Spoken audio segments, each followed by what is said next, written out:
We're live. Are we live? Good afternoon. It is 1 o'clock and Ty, are we live? I haven't heard her say, or did I miss it? No, it's not broadcast today. Oh, but she's ready then. We're all set then? Okay.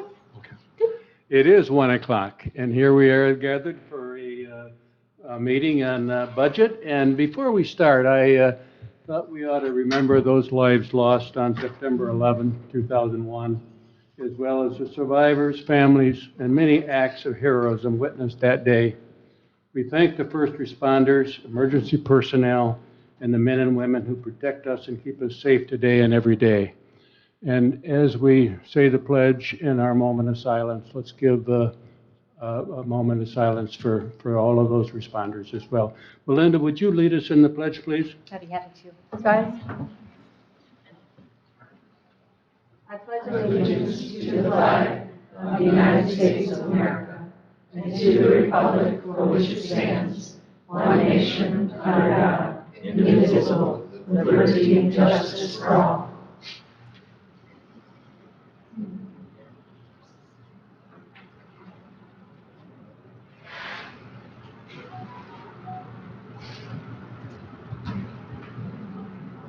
Thank you.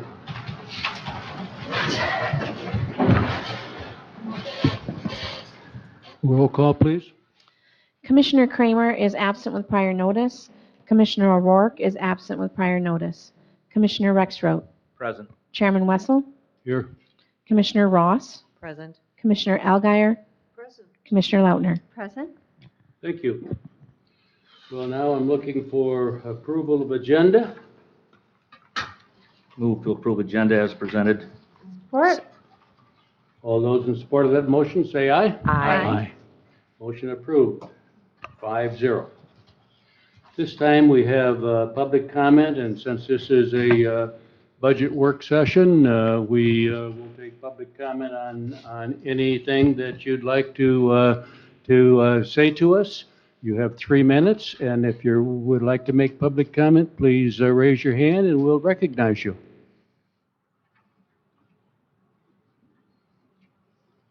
Yes.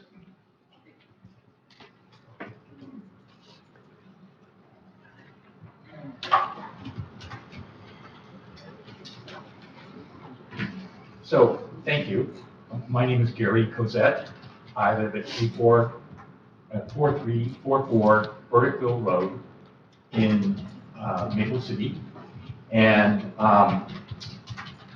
I wanted to offer my support for the environmental division to move, of the public health department, to move here into this building.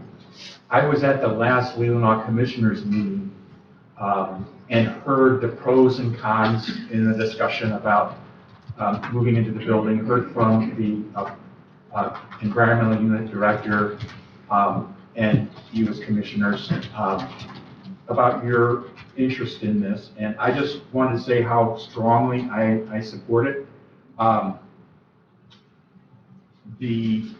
It makes a lot of sense to have a unit of public health right here in the building since there's vacant space. And I worked in commercial real estate before. The fact that they're willing to pay all their construction costs to develop the space out and then move into the building with the same terms as all the other occupants of the building. The fact that it's a government unit, that it facilitates dialogue between the other units that are here, as well as for people who come seeking government services, to have everything centralized really makes a lot of sense. So I am grateful that you are considering that, and after the, I believe it was 2 years of discussions and planning, you probably have all the information you need to make your decision. And I think it's a wise idea. The second thing I just want to comment on is with relation, I know you set up this clean energy task force, which I think is wonderful.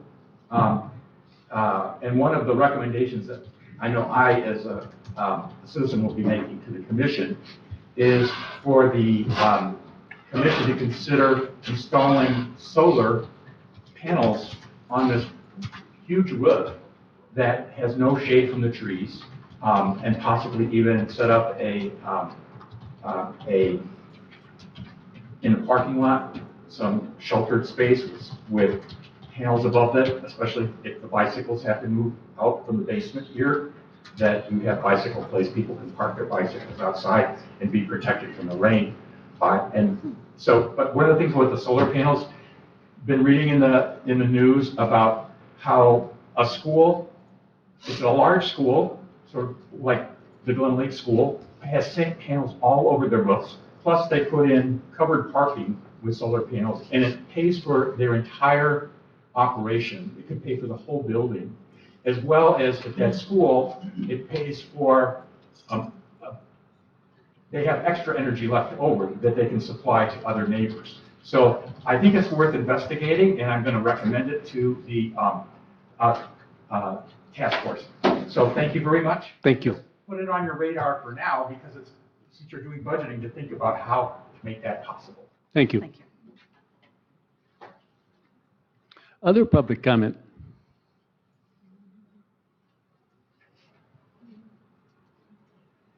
Yes. Good afternoon, Commissioners.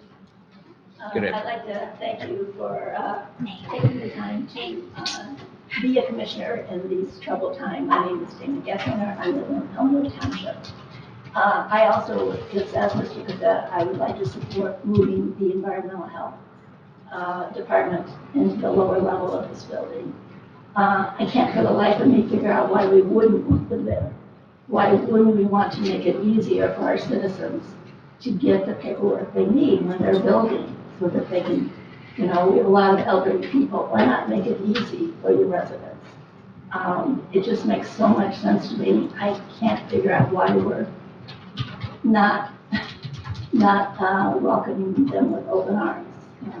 They also, their tax dollars come from us, just like yours do. And why wouldn't we want to be welcoming to other governmental agencies in our county? So I just want you to consider your citizens in using our tax dollars. If they have to go somewhere else and pay higher rent, our tax dollars are just going to some private entity. And we will lose services because the money they'll be spending won't be spent on us, won't be spent on services. So I'd really like you to think about that when you make that decision. Thank you. Thank you. Anybody else for public comment? Yes. Good afternoon. Good afternoon. My name is David Courtwright. I'm living in Empire on West Will Street. And my wife and I had a place there for about a decade, but now we're full-time residents. We retired from our home in South Bend, sold the house there, so happy to be here full-time in the Upper North region. I just wanted to offer my brief comment that I agree that this idea of the environmental health agency working and setting up its operations here in the government center makes eminent sense. It seems to me something that should be done definitely. It's a benefit for you. You have a tenant in the space, you get some rent. And it's a public service that the community needs, and it's sure it's good to coordinate it with other parts of government so that people can come to the one visit when they need to get permits checked and whatever. So anyway, I encourage you to proceed with that proposal for the environmental health unit here. Thank you. Thank you.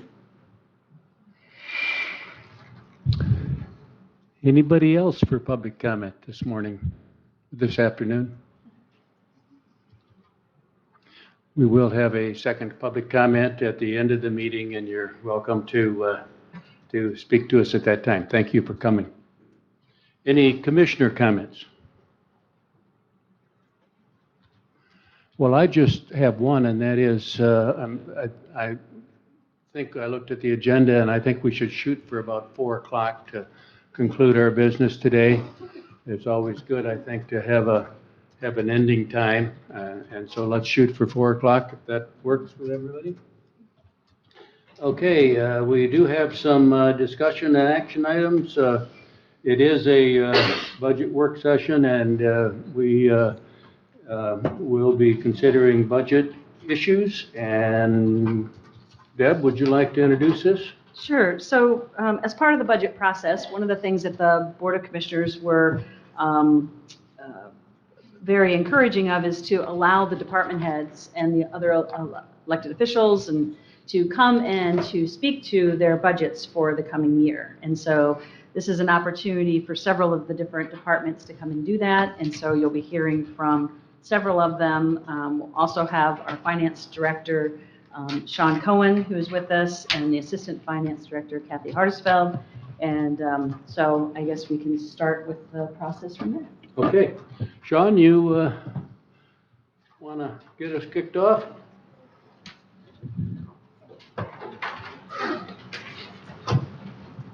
Thank you. Thanks, Deb. That was a good lead into kind of recalling where we've been from the start of August to kind of now. This was a date we were targeting. So with everybody's patience a little bit, we're juggling a lot of things from a department standpoint, which is why this should be a continuation, I think, in my mind, of we were fortunate to have a sheriff last week, Cameron with childcare. Those were juggling scheduled. Today, I did the best I could to kind of outline a batting order, so to speak. But to your point, Ty, with this up until now, this is fluid, this is working, so a working session. So trying to juggle schedules as best we can. That said, I think I had batting first was our prosecuting attorney. Joe, jump up here. I think the format again is pretty free flowing. I know Joe has a couple of topics maybe he wants to hit, but I think to be most valuable is to address questions, thoughts, items you may want to hit, and I'll try to juggle a few. Mr. Chairman? Yes. So I had a question. This was one of the things that we have a pretty long agenda for tomorrow, and I know the prosecutor's on. Are we going to discuss your proposal that's in tomorrow's packet? No, I have two other matters for today. Do you have other things for us today? Well, and this begs the question, I filed something on Friday, a memo, and I just saw your packet here, it's this deep. Yep. And it deals with FOIA. And my thought Okay. is that you folks have not had a chance to really, understandably, and we could reschedule this for another day after you've had a chance to consider it. Because, but to answer your question, tomorrow on the board agenda are different items than that which I wish to speak to the board today.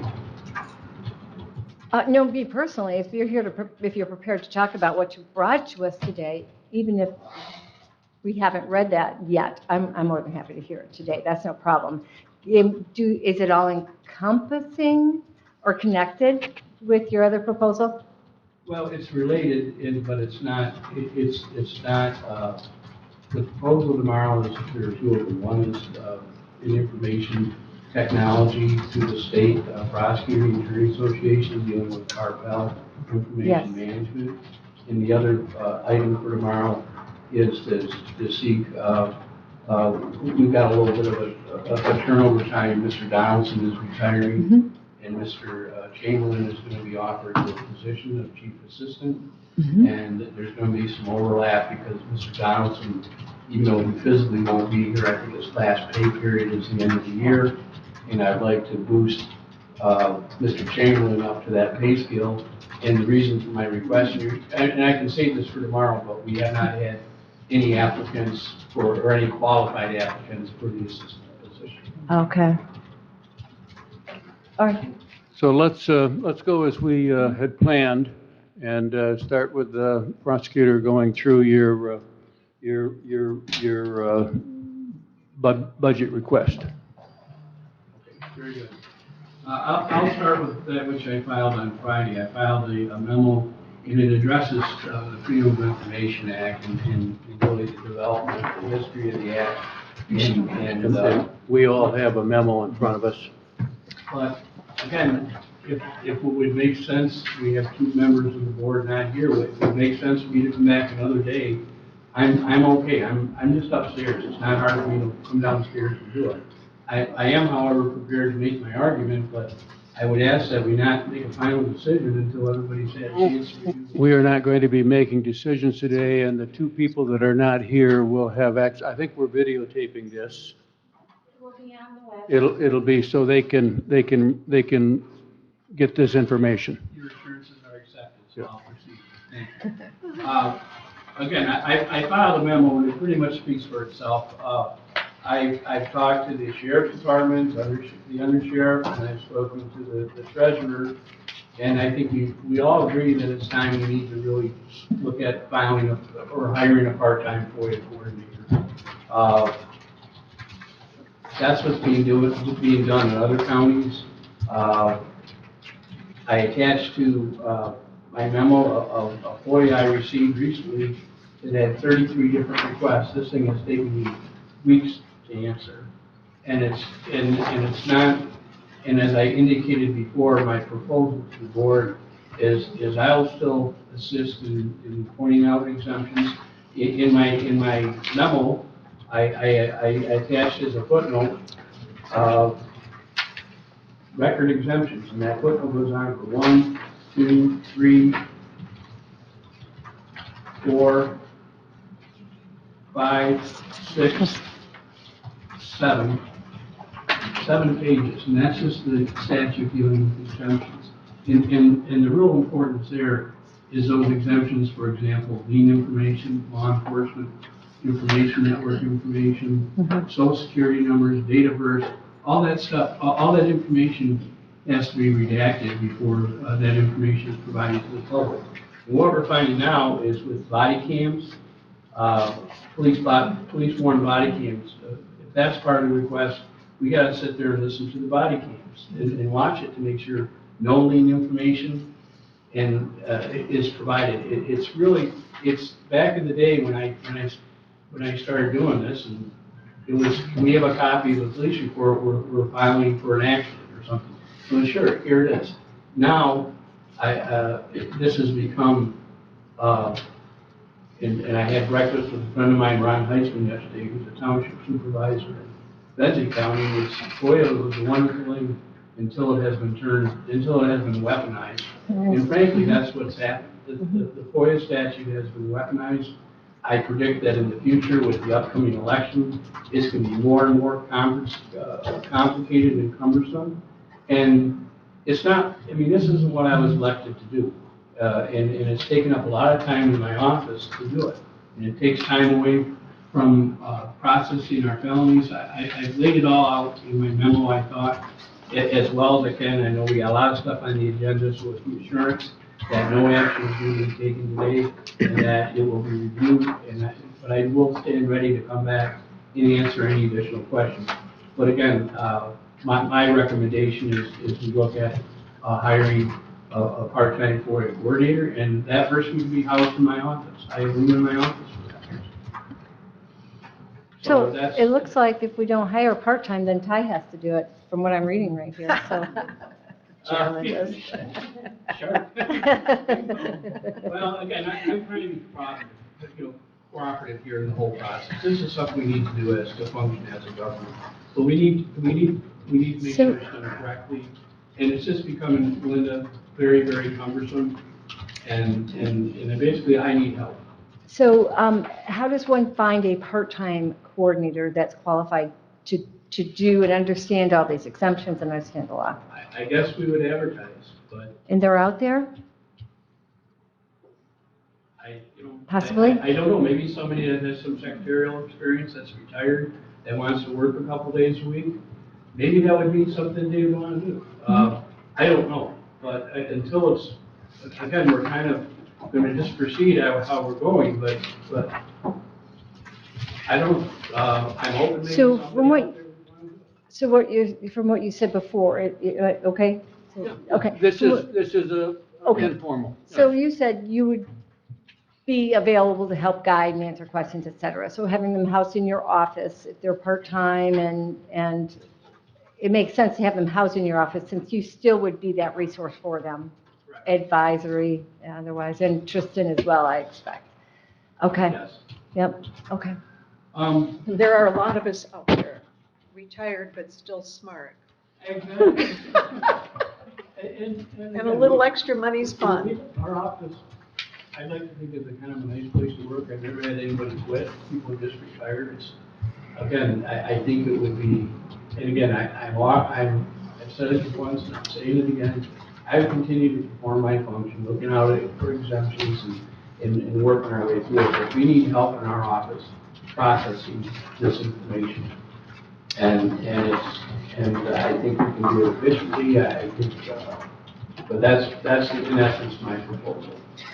Joe, and there is, the fees wouldn't cover all, right, correct? No, for example, the fee I charged in that one case, that's an attachment, was I think $300 and some odd. And we had to negotiate that because she objected to my fee schedule. I mean, so basically I'm getting pennies on the dollar per time. I don't even want to begin to suggest this is the cost of a FOIA coordinator is going to be offset by the fees. It won't. That's just your copying cost pretty much, or is that? There's some cost for searching, but again, you have to charge the lowest fee of the person possible to do that, sure. And so it gets, and then again, I don't even want to suggest that the fees would ever, it could help offset the cost, but it wouldn't even come close. How many hours did you put into that one request that you had? I know it was an extreme case, but was it a? Well, I'm still working on it. I took the box of information to the copy shop and have them scan it, so it's in electronic format. I still have to answer your question, I want to say 40 hours. I mean, again, Oh, at least. reaching out to corporate counsel, going to the different department heads, IT, administration, construction codes. I would, I mean, don't you think, Tristan? Like, rumbling and complaining? At least 40 hours. That's what I say. So, but that's what I signed up for. I mean, that's a unique case, but it's illustrative of the amount of time it takes to process these. And, so I would stay at 40 hours. I think that's fair. And it's still ongoing. I'm not done yet. When I probably give her what I get, she'll complain about the format and I'm sure everything else. So, it's never ending. I think it's significant that this person is in Farmington Hills. They're not even a resident. So this stuff can come from anywhere, can it?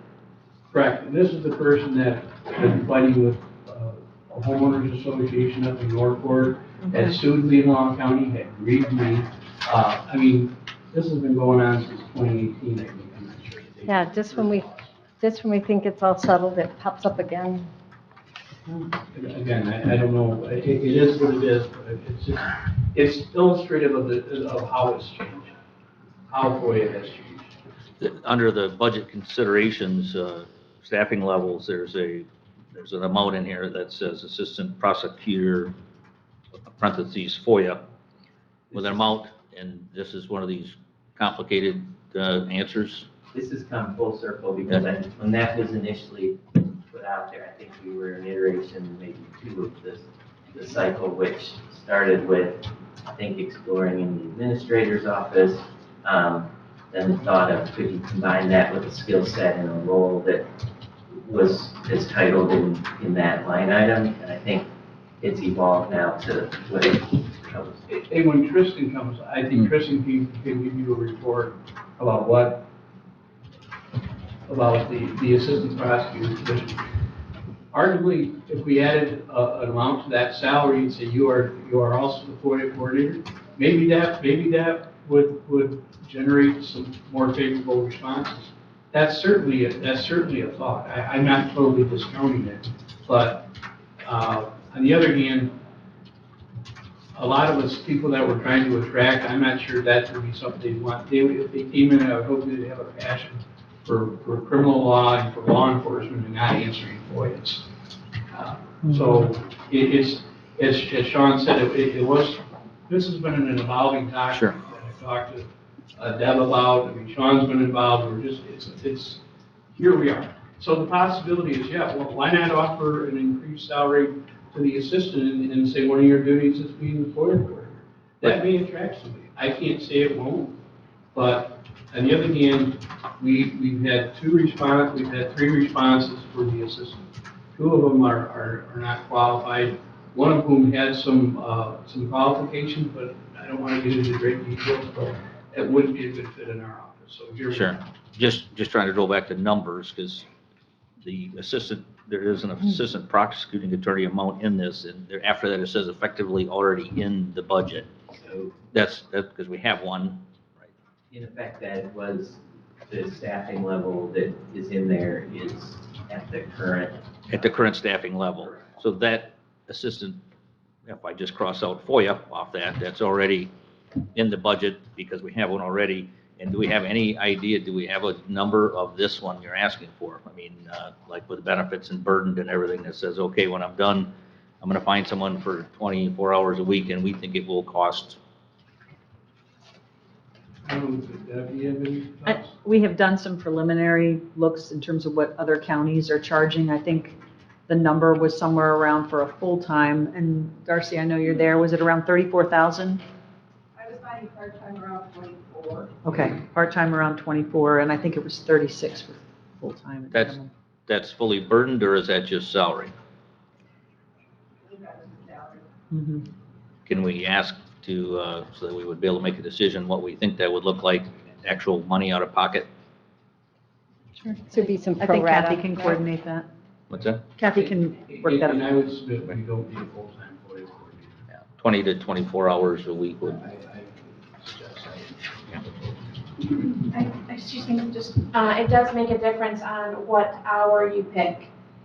So if you're looking at 20, there's different benefits than 21 and up. So are you looking at 21? If we could maybe give us some different, different. So maybe like 20, 21, Sure, 20? sure, and then we can maybe, if this is how we're going, we can go forward and say. And they would they be union? I guess that's what you'd have to ask the union or ask Darcy if it's a union. Maybe somebody would come in as an independent contractor, I don't know. Which would be different, there'd be no Different. fringe then. Yep. Right. Yep. But I don't know, I mean, we're having trouble Okay. getting in I think Sean and the prosecutor can work on that. I'm wondering, it sounds to me like 20 hours a week is a lot of time. And is it possible that we consider somebody to do FOIA that might also keep track of our maintenance records or serve as a clerical support for the Parks and Recreation or help with one of the other things on our list that we say we need to find a solution to? As far as I'm concerned, that would be fine, if we have the office space available, and, if they're wearing many hats besides being the FOIA coordinator. The only problem is they tend to get absorbed into an office that way. Where if we keep them a FOIA coordinator, then that's what they do, especially if they're contractual. It's a good thought. Well, we have a lot of, it sounds like we have maybe some options to look at, We do. and I appreciate your willingness to look at. So you can get with Sean and come back with some details that we can consider later. Anything else on the FOIA request before we go on? I had this thought that I don't think is viable. The sheriff needs somebody for fraud. And police work isn't that. Could somebody walk in two worlds? I think so, particularly if they're aligned with the prosecutor's office. And I'll tell you, a lot of our FOIA, and I'm not pointing, a lot of our FOIA work becomes very time consuming. What we've got to go through and condense is law enforcement information. I mean, materials we do receive from the sheriff's office. So that could be a fine, a good fit. I'm just wondering. But it sounds like we have a lot of possibilities. Yeah, why don't you, Anything else on FOIA? Why not? yeah. So we'll get back on that, right? Thank you. The only other issue I wanted to just have Kristen kind of give you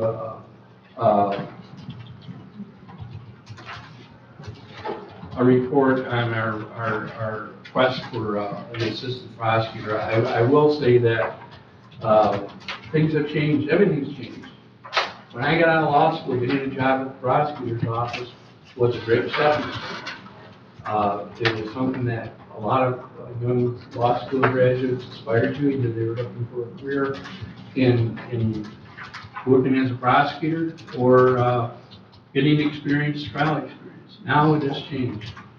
The perception, and I will say it, the perception of what law enforcement does and what a prosecutor does and what the criminal justice system does has changed tremendously. We've seen reforms that have been passed by the legislature to where we have people that we can't put on bond anymore, and we get. And again, I don't want to go off into the deep weeds, but it's my feeling that the world has changed, as we're all aware, and maybe just coming to work for a prosecutor's office because you go to bed at night, feel good about what you did, wake up in the morning, be excited to go to work, doesn't really pay it anymore. What we're finding, in fact, we reached out to an attorney who lives in Leelanau County and spoke with him, and I'll let Tristan take it from here because he's had more discussions about this. So go ahead. What we have going on right now is the current amount for an assistant prosecutor is $60,000 to $67,000. I'm currently making $76,500. 2 months ago, I tried to get on and talk to you all about what was going on to explain that we need to have someone start at my pay rate. We have 3 people, and our best one is someone that was convicted of a crime review this year. That's our most qualified person. And that's unacceptable. We need to be able to compete somewhat, but we're not even competing even at my level. The Michigan Indigent Defense Council, so the people who are representing indigent defendants, starting October 1, will make $120 an hour. If they do a felony, it's $135, and if they do a felony life offense, that's $145 an hour. At the lowest end, so we'll take the 120 times 2,000 hours, that's $240,000 a year. That's minimum. So what I make with my benefits is less than half of that. And at $60,000 with the benefits, that's less than a third. We have to be able to let me rephrase that. We have to be able to offer this job at what I'm getting paid right now. The nice thing is it won't make a difference to the budget, because if Doug was here and I was here for next year, I would be, I'll get Doug's spot, and then whoever would have me would get my spot. I know that sounded really odd way to put it, but it wouldn't change the amount that we'd be paying. So it is absolutely 100% vital that I receive and we receive extra help. I just want to explain the last 2 years. This year I've done 29 felonies in 8 months. Last year I did 25 total, 18 of those were in the first 8 months. The year before that I did 8 total. The year before that, I did 13 and I did 4 in the first 8 months. And it has been insane. This year alone, we've put the 2 biggest drug dealers, we'll call them cooperatives or drug rings, in prison. One was 1,600 fentanyl meth pills. The other one was 2 kilograms of cocaine in 2 months is what he sold. That's just what we know about. I'm going to be honest, I'm just getting burned out. It is a lot of work. I came in on Sunday 2 weeks ago to make sure a rapist didn't get out of jail. I get calls in the middle of the night, the day after Labor Day. I was woken up at 3:30 and 5:30 to do search warrants. We are at a point where it's not a want. We absolutely need this increase to be able to find someone qualified, because we just need it. And so my goal with I understand this is a working session and no decisions are going to be made, but I would like support so we can post this amount when they start on October 1, or, which isn't going to happen, I'll just be honest, but whenever they start, to be able to offer this salary. If this is something that you'd like me to present tomorrow instead, I can do that as well, but it is vital, just absolutely vital. That's all there is to it. I just have one last comment. I have 3 pages. This is from the Prosecuting Attorney Association. This is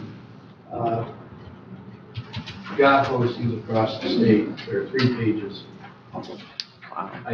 Darcy checked with all these counties as to what the starting salary was. Ours is the 4th lowest. And remember where we live. We live in Leelanau County. We're not asking the person to come to work in Shiawassee County. We're asking the person to move up here and find housing and live. And I would just submit that what our salary is right now, what's being offered, is it sustainable for a person with student loan debt and everything else to come up here and relocate? And ideally, that's the person I want to hire. I'm really looking at hiring a young person out of law school, and I'll be honest, I'm looking for a female out of law school that we can train and that can come into our office. And that's, I guess, that's my goal. Whether it happens or not, I don't know. But I'm looking at the future. What does our office need? That would be a move in the right direction, in my opinion. But I don't think we're going to get it for this salary. Tristan, I thought Mr. Donaldson was part-time. Oh, no, he's full-time. He's always been full-time? Yeah, he's been full-time chief assistant since I've been here, since he started in 2008. 2004. 2004. When we started Okay. in 2004, we had Doug Donaldson was part-time and Wilson Brott was part-time. Oh. He was working for the tribe, Wilson Brott. Okay. Wilson Brott went to the tribe full-time as a judge. Doug came on to work full-time. I want to say it was before we moved here. Okay. 2008 or prior. Other questions for them? Questions for Tristan? Lynn's got her smile like I told you so. It was my told you so, did I? When I came here, Tristan, she said, I don't want this to be you coming back to the board and say, okay, now we got it established. Well, what's changed, Melinda? Yeah, It no, seems to have changed. I get it. I do remember that conversation. Well, I think we're finally putting Tristan in the chief assistant prosecutor position that I suggested you do. How long ago was that? So yes, this is a good move. I will support that. Are you in the county yet, Tristan? I'm sorry? You living in the county yet? I can't afford it. My house is twice as much as it is. I live in Interlochen and Teagan County, it's twice as much. Because I've been trying to figure that out for 8 years. Yeah, So I commute. yeah, some are figuring it out. You have to figure it out. So that would be next steps, right? Because What, someday, moving here? yeah, that would be next steps. We'll see. Okay. If we give him a raise, he might be able to. But the point I want to make is. Kids are doing it. Kids are doing it. We He's not a had kid. somebody that we were going to reach out to, and he just told us, I can make more now on the indigent contract than I could pay more. But there's not many indigent positions, correct? There are in Grand Traverse and Okay. throughout, but they are calling additional people from other contracts in order to get them on, because what happens is at district court on one day, one attorney will have 8 cases, and so they're trying to expand who they're getting it to. Yep, okay. So, assistant prosecutor, you're hoping to get in this, now this, We've got the salary rate now at 79. That's where you're at, Tristan. That would be for next year. Okay, but you said we've got a starting of less than that? Our starting is. Advertised position for the first position is what? 60 to 67? No, it's 60,599 to 67,300. So you're an anomaly. We just did that just for you, correct? When we did that 2 years ago? Yes, and so what I would suggest is not do a 1 year, 2 year, 3 year bump up, just have it a flat rate. And then that way you don't have to worry about a starting rate of 76 and then doing a cost of living plus an experiential increase as well. And this person does not have to live in the county. So Correct. there's there's a boatload of housing units going in at Morgan Hill, and there's a whole bunch going into south of 72 too. So, That's right. so that's a good thing The for us. elected official has to be I'm just going there. I mean, we hope to keep you forever, Joe, but there will come a time when you're going to go to the UP and leave us. I know you. So, okay. Well, thank you. Any other? Anything else? I think Sean has. Yes. I think just one, Yes. while we have Mr. Hubble and Tristan here, just from a geography standpoint, so, we've been trying to stay somewhat in a organized way, a trip through the book, so to speak. I just wanted to take the chance while we have everybody here. So, what we just discussed mostly is on page 22 of 84 in your book, which is the prosecuting attorney's department. I think Joe does an incredibly good job. If you haven't had a chance to read the narrative, his narrative starts on page 50 in the very back of the book under supplemental information.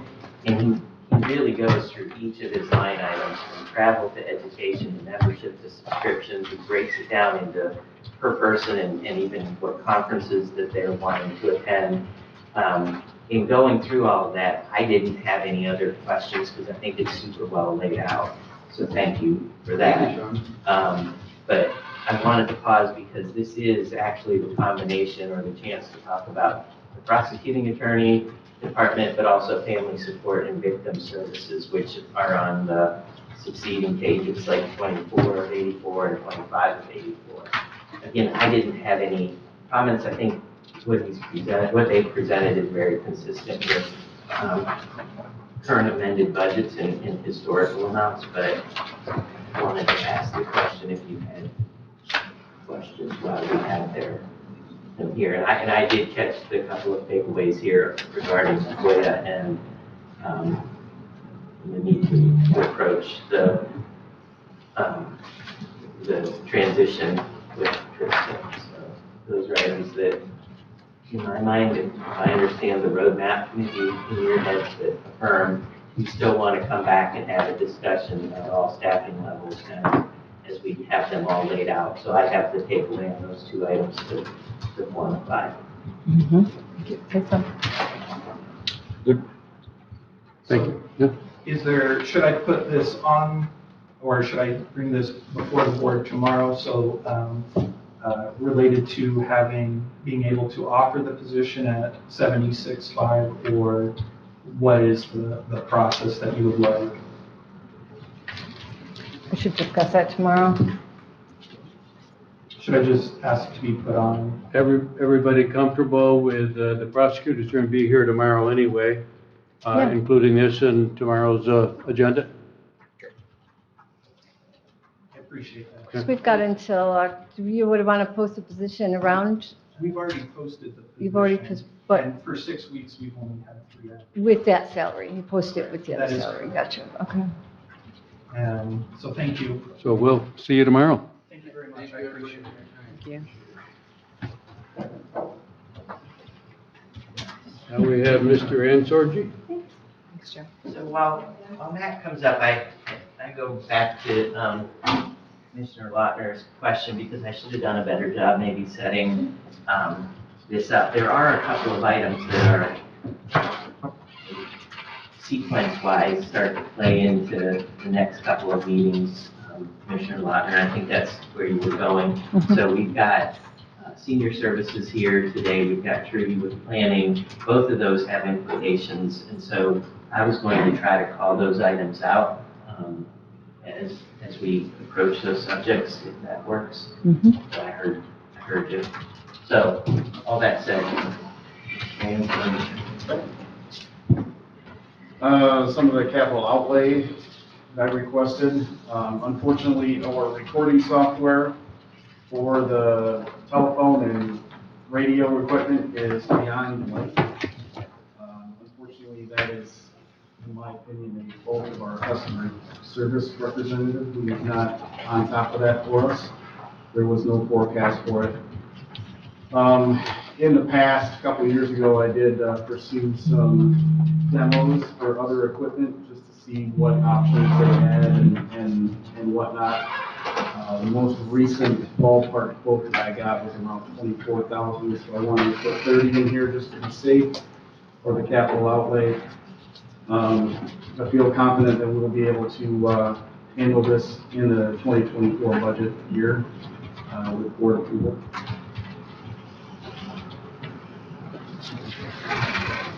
And this is your For the recording recording software. software. Thank you. That is the equipment that I utilize when I have to fulfill FOIA requests.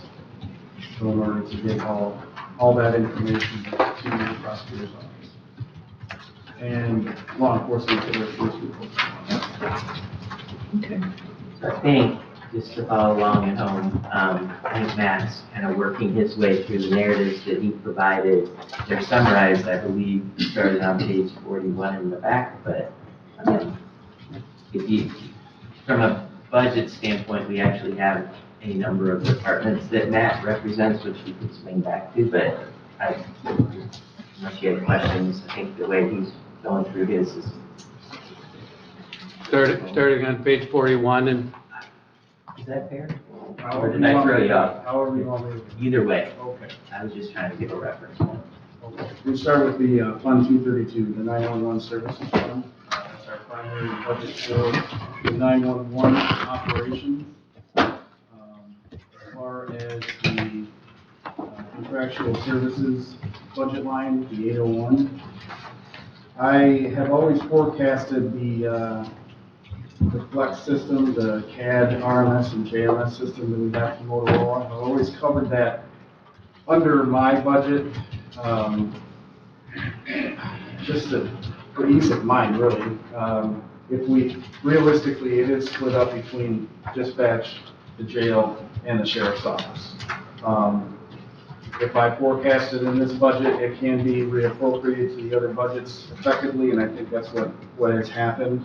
That I forecast for a certain dollar amount, and they give me what would be my portion of that budget. So for my peace of mind, for your peace of mind, so you know how much that's going to be, I try to put that into my budget so that we can work forward that way.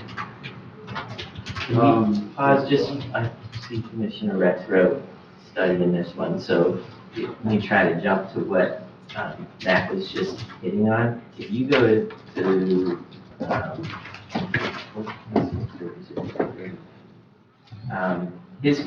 in Fund 232, if you look at line 801, which is on page, you see a big dip in that amount year over year. Okay, wait a minute. Where, what page is on it? 17? Then, On page 10 of 80, under those special files.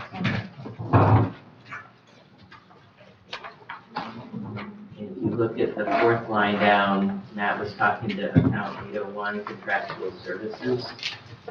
And you can see the amount, our amended budget this year for that line is $63,000.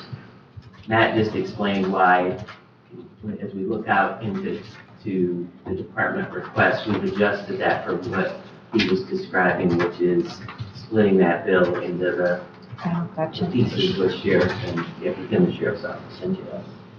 And so the other pieces of that, if you follow the string, we could go back to the sheriff's budget and we could see where the other pieces of that. Where the increases went on their end. Okay. Year to date, we're only 19,000, so why is that? So this is the fun of, this was a June 30 view, Commissioner Lautner, and think, Jen, we looked at that bill in August, I want to say. So if we actually pulled this today, you would see a You'd see material it, bill okay. come through from Okay. Motorola. Gotcha.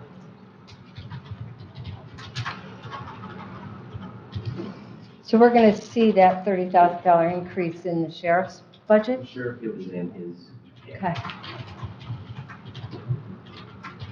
sorry. No, you're fine. Just made more sense for me to forecast it in this budget line, so that we're all on the same page, and it can be reappropriated as finance sees fit.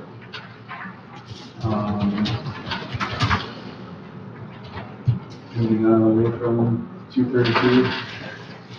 The Fund 457 Communications Radio Project Fund, this is typically where we handle any kind of radio maintenance for field units, radio units in the field.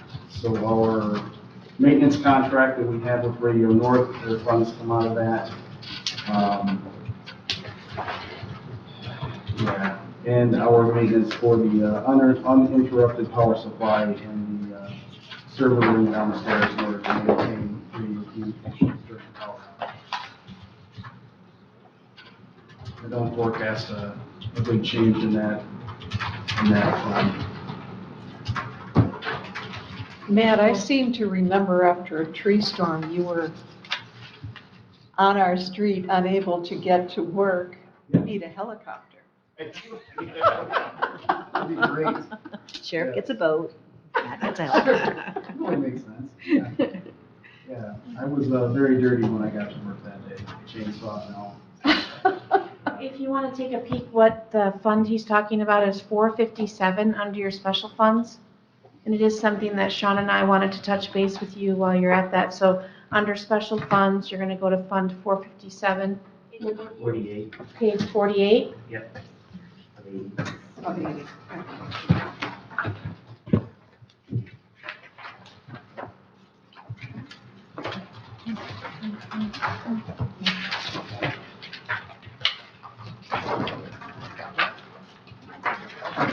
I had that highlighted.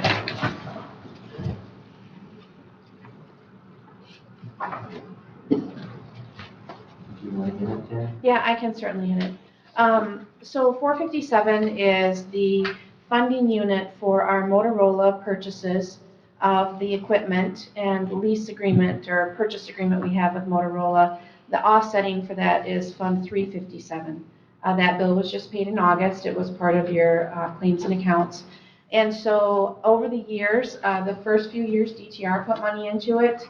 And then after that, we've allocated to each department that uses radios, as well as to the local units. The fire departments also use those units, and they are billed, and that income comes back in.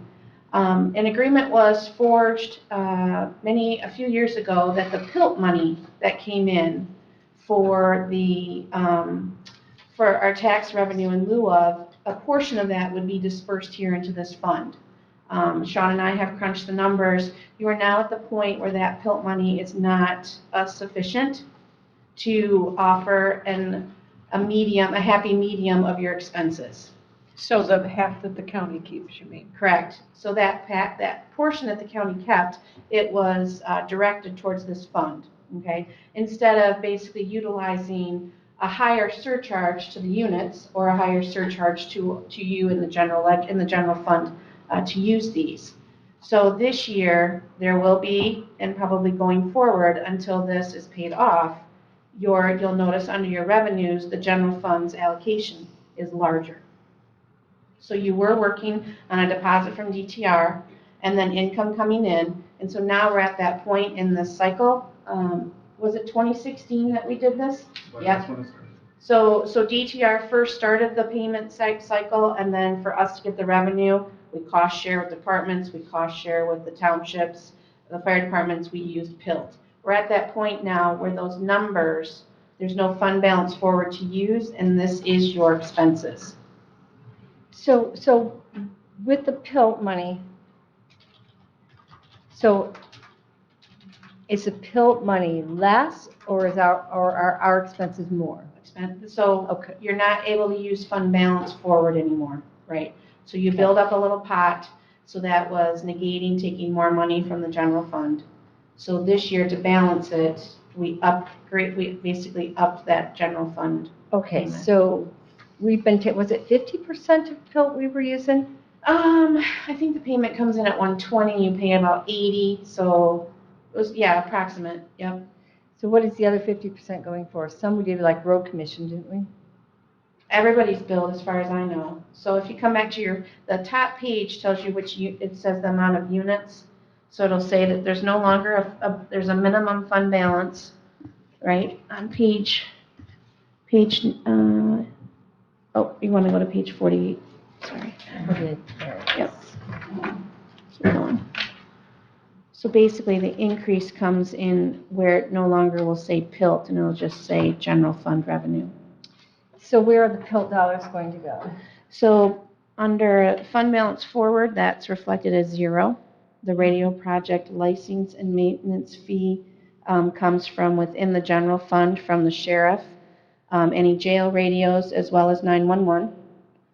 And then the next one down, it says the contributions to the local districts, that's the townships, that we have an agreement with for this cycle for the fire departments. So the transfer in from there where it says general fund / PILT, basically Sean and I are saying we're taking still that PILT, but you're also adding from the general fund that other 50,000. So how much of that is PILT? 52. 52,000. Yep, that's what we just kept it consistent. All right, and they're in the rest. So where's the rest of our PILT dollars? It goes out to your entities, your contribution to your agreement that John did through board motion, where it goes to the townships that participate in the payment in lieu of taxes. Oh, but that we can't, that's something different. But I thought we took the county's portion of PILT and split that up. The county's portion has been going here since, The entire portion? it's like 120, 125 that comes in.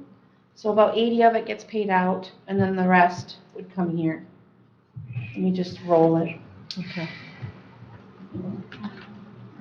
So anyway, I just wanted you to be aware of that, or we did, that transfer in has changed. And will probably do so until the life of the lease is done, which would be, I think it's 2027. I think it's close. Yeah, it's getting close. Yeah. Okay, so then when the lease is up, then what? We have paid all of the money that we owe Motorola for the purchase. So that payment will no longer be there. You'll still have, And how long will they be good after that? that's the question there.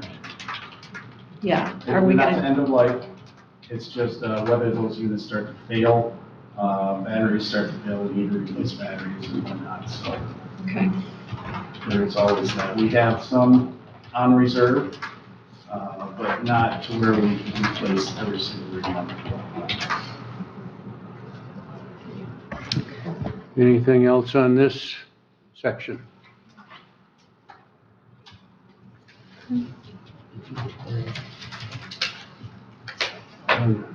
To 468? Yeah, 460. Okay, so Fund 468, Communications Capital Projects Fund. This is where I would have the dispatch center remodel and the recorder update, as I alluded to at the beginning of this. And where are we now? 49. 49. 49, thank you. So you're taking from tower fund? With the 460, I don't know where. So 468, when Matt turned this in, neither the recorder equipment or the dispatch remodel would go under this fund. This is capital communications, so this is where your towers are built. So the 470 would do his remodel, if you're gonna look at revamping and changing the building, cent consoles and carpet, I think, right? Carpet? Yeah, Yeah. basically Jerry needs to replace the carpeting in the dispatch portion of the building. In order to do that, we have to remove all of our consoles, and that's the opportune time to replace the aging equipment. A lot of it is malfunctioning, It doesn't operate as it should. It's hard to clean, so getting a new setup in there, this would be the ideal time to do that. But it has to coordinate with Jerry's project. Where do your consoles go in the meantime? Well, for this, we would be able to put them downstairs to work, or we could fire up the communication van and have them dispatch out of the town van for the week or so that it would take them to install their consoles. So where are you getting the funding to do that? I need to understand. This would have to be a general fund ask. I don't have any funds in the tower in order to do that. This was in the capital improvement plan, but I do not have a fund identified. And so the total amount you would be asking for is what? For both of the projects, 155, 125 for the consoles, and then 30 for the recorders. Just so that's on my little 5-page cheat sheet, if you will. It's line item number 47 that Matt's speaking to. So he's made the request, he's captured it, but it's not quote unquote in the budget at this point in time pending your consideration. The recording equipment could be a capital improvement within the 911 dispatch fund. Then you would increase your transfer in from the general fund. The carpet and consoles would be a group project, basically one in an entity would run through the 470. And that would be something that you would be looking at to build equity again into that room. So that could be from a number of places to pull the funds from there. Matt, you referenced the van. Is that in good working order now? Did we replace the batteries and everything set? Yeah, we do have regular maintenance done on that van. We would be able to be self-sufficient within that setting. Obviously, if I can make it happen in the EOC, I'm going to do that, just so that we're under the same roof and not subject to the elements. Thank you. Oh, okay. Then we're going to staffing adjustments. Can I just ask, Matt, though, the recorders, you said they're failing. They're end of life. They're still operational, just we wouldn't be able to replace parts on them, which is very disturbing to me that it's not communicated or prepared for by our customer service. And how much is that for the recording equipment? Like I said before, the last quote I got almost a year ago was $24,000. So that's the 30,000. Yeah, that's Okay. the 30,000. Thank you. I have a quick question for you. In the event that you have money left over in the 2023 budget, could the recording equipment be done before year end? We could probably make the purchase, the installation probably wouldn't be that quickly. So if Sean and Kathy ran some figures to see if your budget is allotted maybe that 30,000 for this year, that would be an option. It could be, yeah.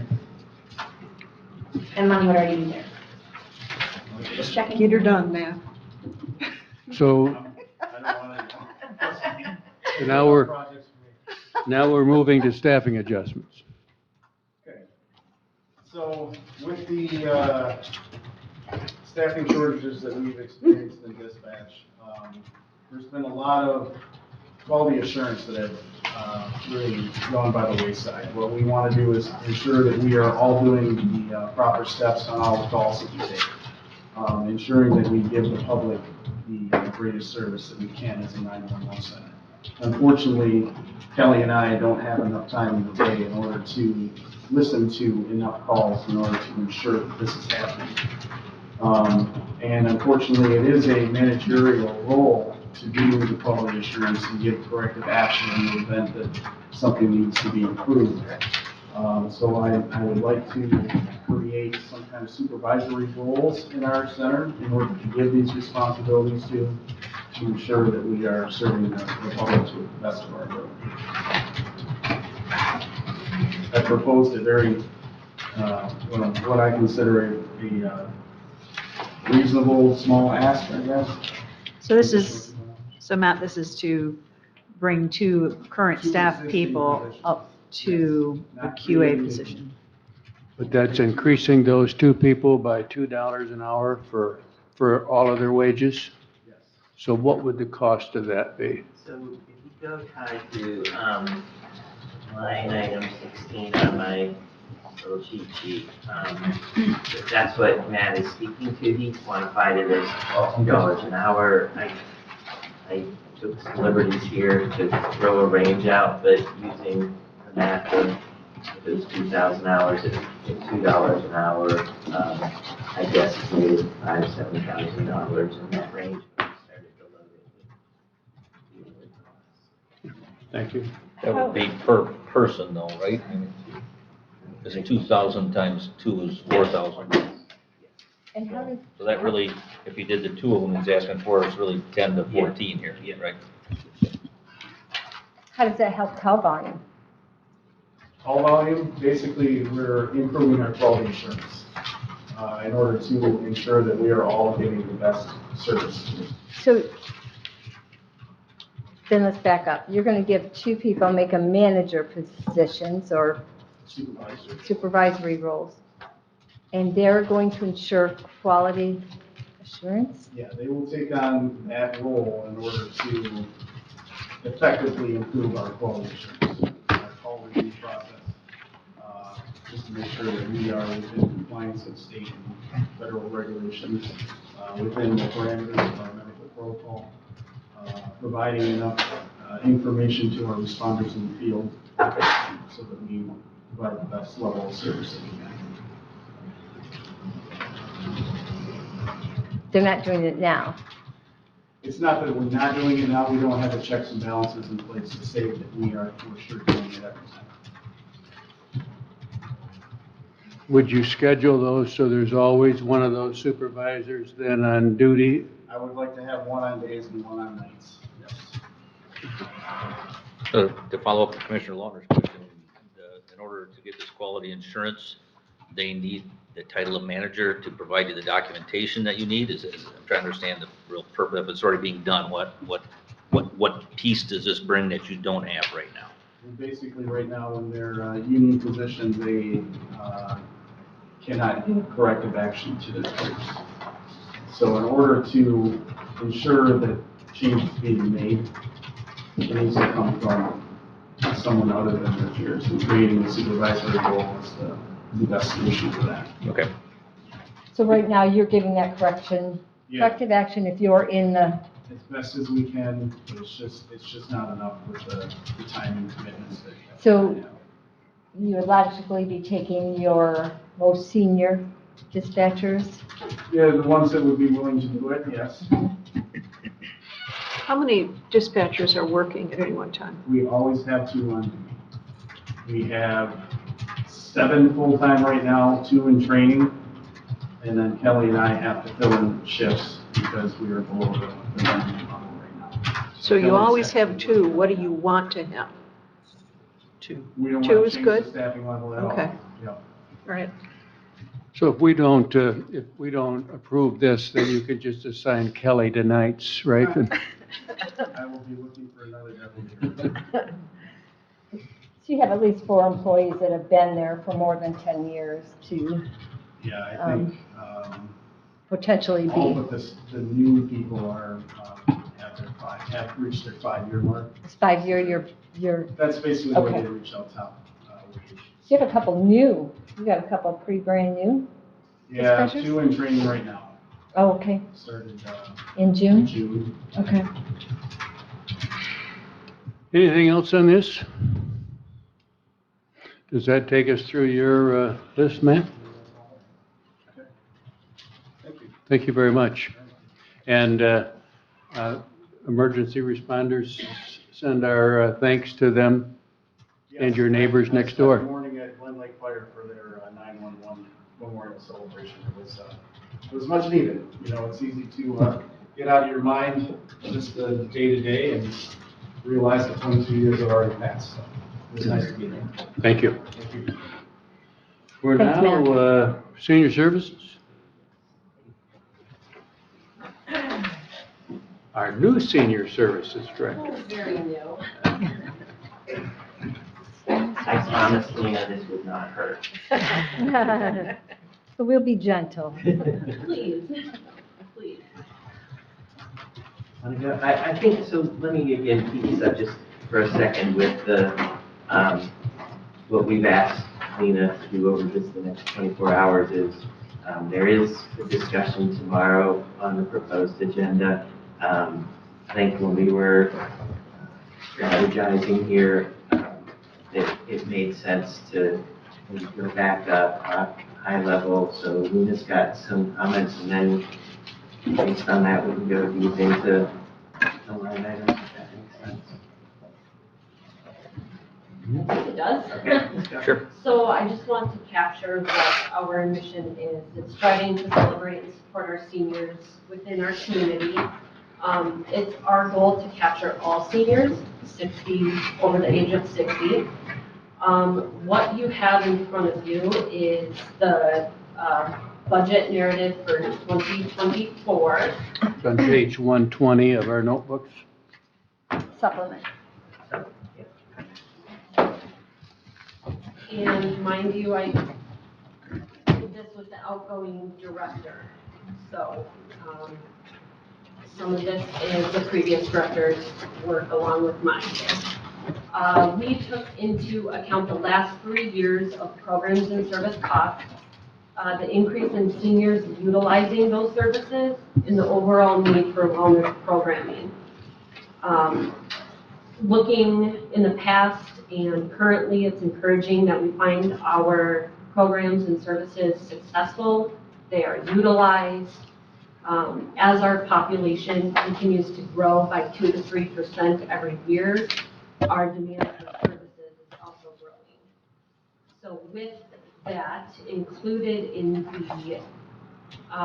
budget narrative, we have, I'm just going to touch base on a couple of the line items, which is Comfort Keepers.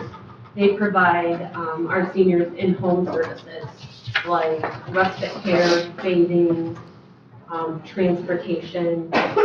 They also do homemaking services. So we have seen an increased need for those types of services to keep seniors in their homes. And I believe in May, we split off line items. So instead of everything being under contractual services, we split off into respite, homemaking, personal care. So if you go to Lena's point, you can start to see that on page 34 of 80 under the special funds. So we're in Fund 281, Senior Services. 34? I'm sorry. Page 34 of 80. It starts on 33, but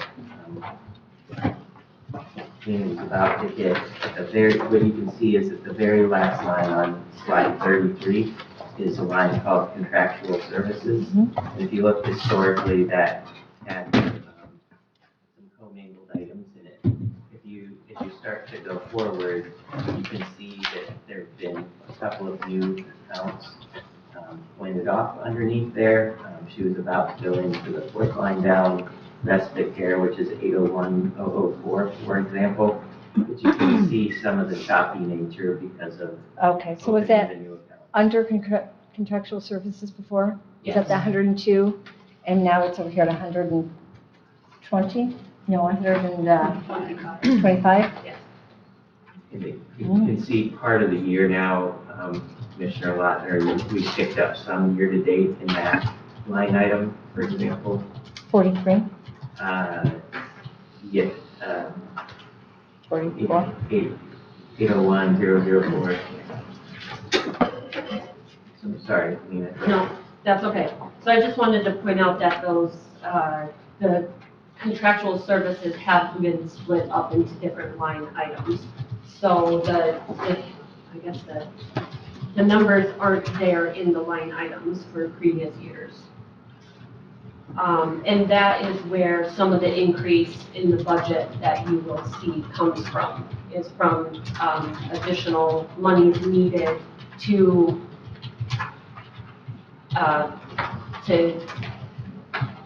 Facilitate. grow the facilitate the demand that our seniors are, that we see the demand for our seniors needing to stay in their homes. So I'm assuming a growth in numbers needing service, but what you're saying too is we all get older, we need more services per person as well. Yes, yes, our numbers are growing, both the 60 plus, but then the age range of that 70 to 80 where they are needing more services to be able to stay in their homes. No, not till 90. There's that argument. But yes, that's real. Okay. So that captures some of the increase in the budget through that Comfort Keepers services. So how much more are they, what is the increase for Comfort Keepers for 24? If I've done my numbers correctly, it's about $40,000 more for Comfort Keepers. From what? Or do you know the percentage increase that they're looking for? I do not.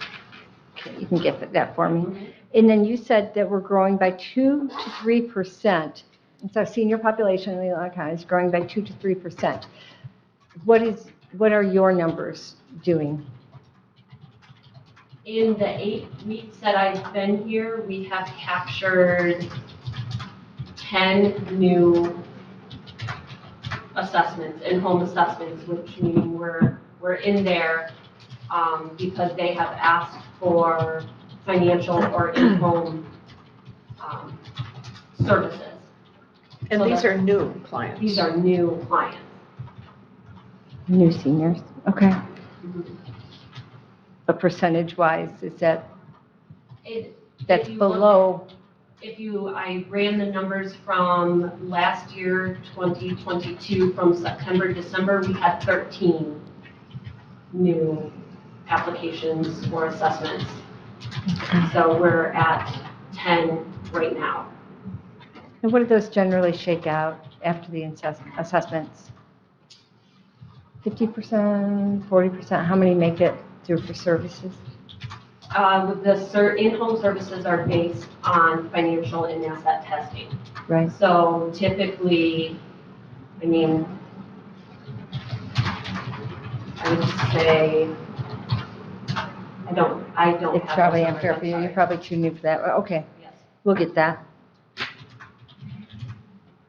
I mean, obviously, there's some services that don't really matter for income testing, but then the rest of them do. I know of, correct, I know of 3 phone calls and/or applications that have just been resources only. Okay, good. I want to make sure I'm understanding this right, though, that your budget request for next year is about $325,000 more than this year. I've got this, it's a 27% increase, I was just about to ask the same Yeah. question. It's also up about 100% from 2020, 2021. But this comes from your millage dollars, right? It is for the millage dollars. And you have that money from the millage. So are you asking for any additional? But we have to set the millage rate tomorrow. Or are we That's- setting it? That's part of why we're dealing with this today. Yeah. And we can't set that until we have a budget. And at what point do we go back out for bids or RFPs for like the Comfort Keepers and the other ones that we use? If I may, recently, just this past year, I believe, there were 2 contractual services for those in-home services. We dropped months in home care because they couldn't staff it. So that's why we went with Comfort Keepers in the entirety for in-home services. I recall that April said that were the only ones available. At the That's time. it. At the time, I would have to do some more research on who else is established in this county. I know of 2 other in-home services, just through other committees I sit on that don't have the staff for up here quite yet. We're working on it, so it might Okay. be in the future we look at RFPs for that. Okay, great. I do recall she said that was good. Back to the numbers for a second, maybe you can help, Sean may help me, in your question about taxes. If I look at the revenue part of this, I only see an increase of about 133,000 in taxes year over year. But yet a budget increase of, I had the number of about 320,000. So some of that's coming from general fund transfer, is my assumption. No, just Fund a balance. forward. Fund balance. So she's in Fund 281, and in effect, as you run that, expenditures in excess of revenues, you're drawing down that fund balance. So you can, if you want to explore the fund balance, but to answer your specific question, I think in 402.00 current taxes, the 1.1 million that is in there is what is in the L4029 as presented for tomorrow. So I know we're jumping back and forth a little bit, but that is the current extrapolation of what was presented.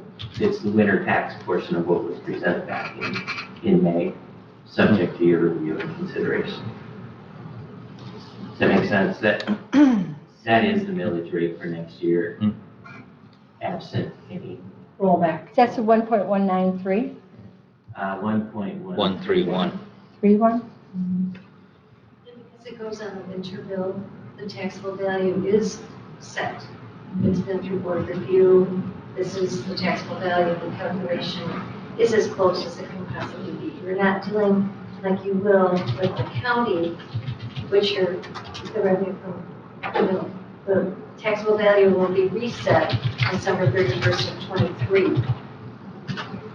So that's a reset. If you're, this one for the senior services, it is the 12/31/22 taxable value that is being calculated for this millage rate. And the only fluctuation is board review in March, basically. It's set. So it's as close as it's going to get. The revenue. This is the first time I will let you know that we are actually using what is proposed on the L429. And the reason that we came to that agreement is you do have the opportunity to roll that back when you go to set this. But we haven't had the experience in many years, we could talk with Andrew, that you don't have a rollback, even John himself. Because inflation's higher, this is the rate, and we typically don't have that until you set it tomorrow. So we set it as the highest value without any rollbacks. If you decide to change your L429 and roll back any of that tax revenue, this budget will need to be adjusted that revenue down.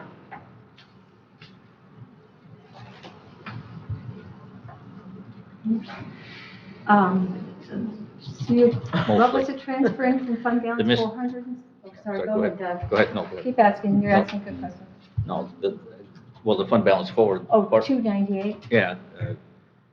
What's the source of that money?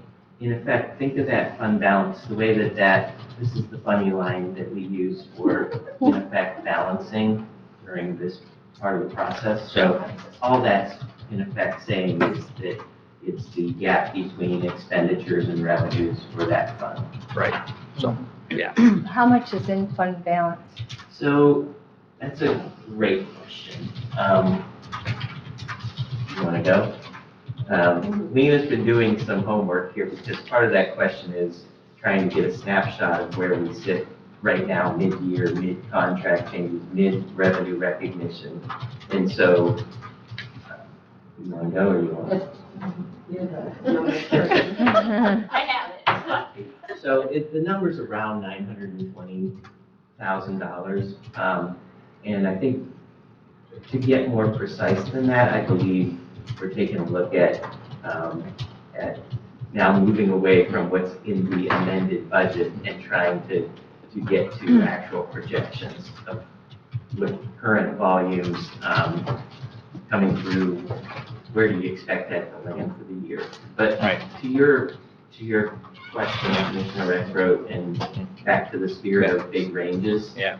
What we're trying to narrow in on is with something that starts to get as,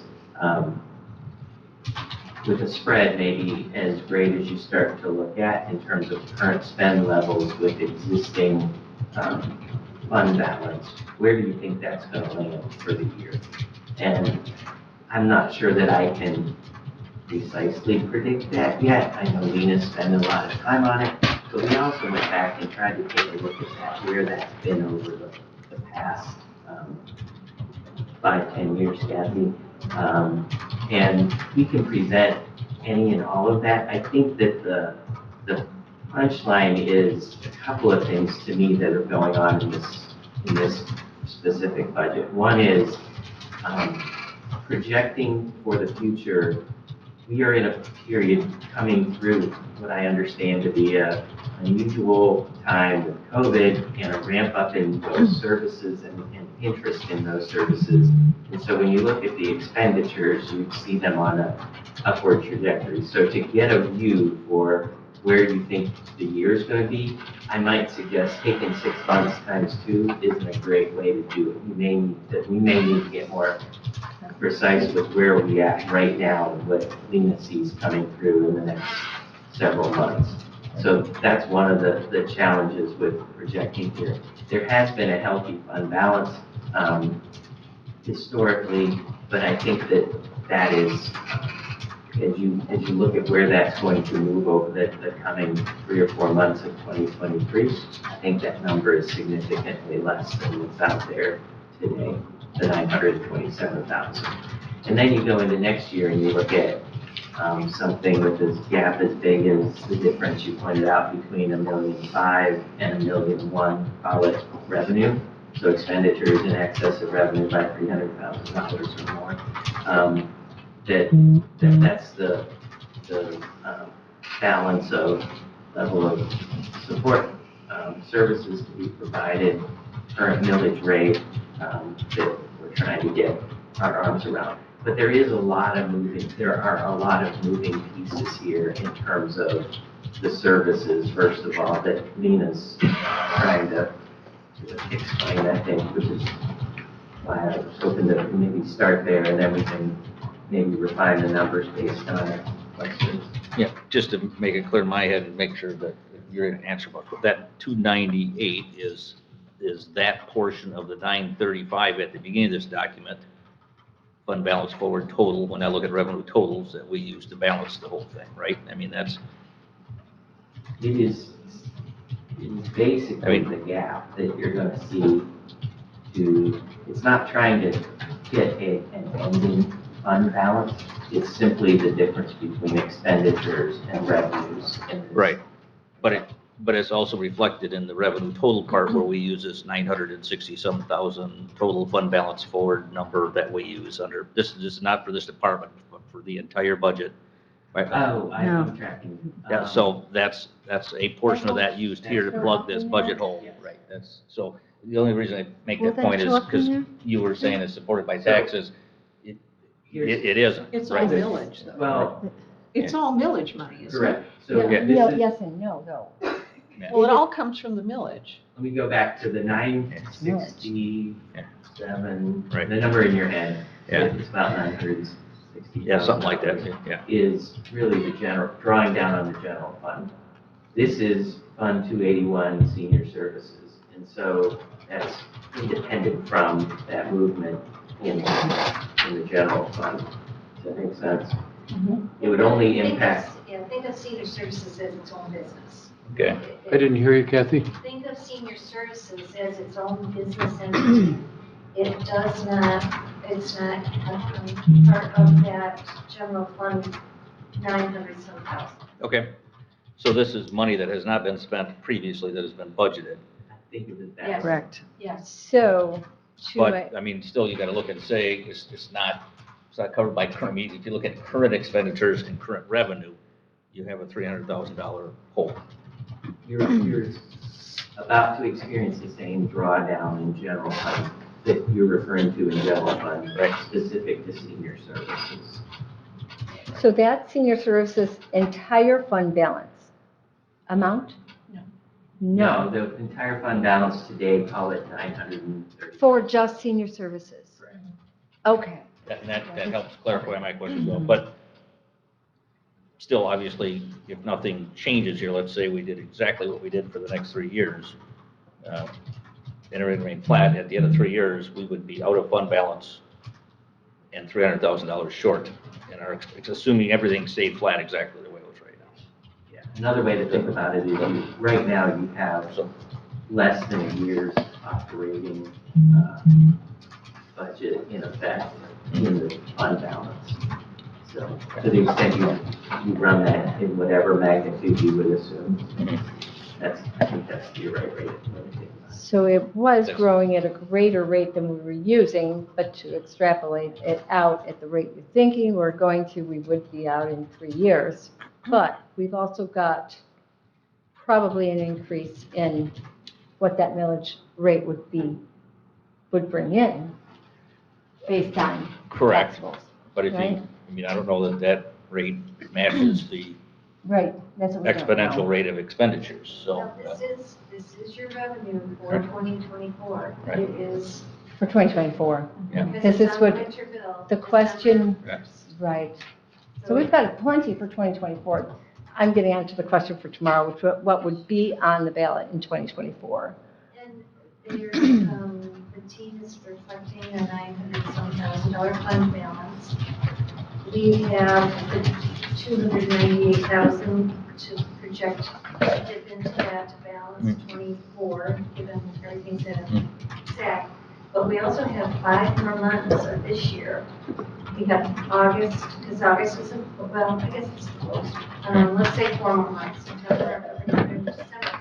4 months that are going to be using those dollars. This is what we're operating at. So you figure 4 months of expenditures is going to dip into that 900,000 that they're referring to.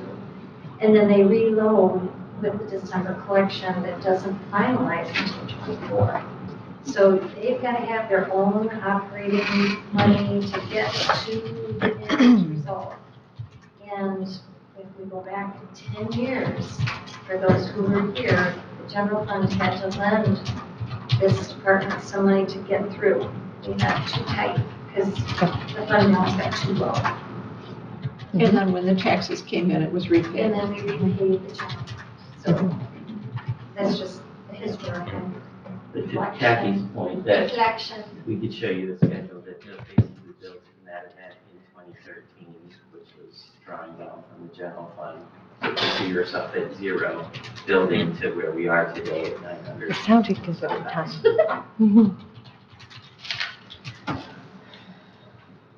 Okay.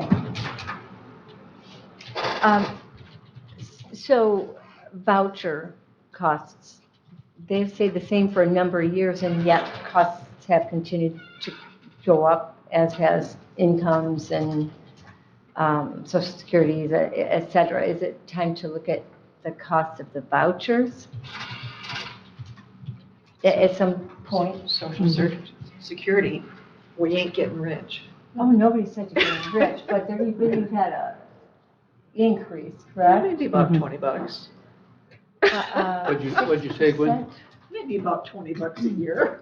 Just a reminder, we must speak into the microphone so that we can get that captured for the No, clerk. that's a fair question, but they really. I know Lena has done that work, and so she's prepared, looked at increases. Okay.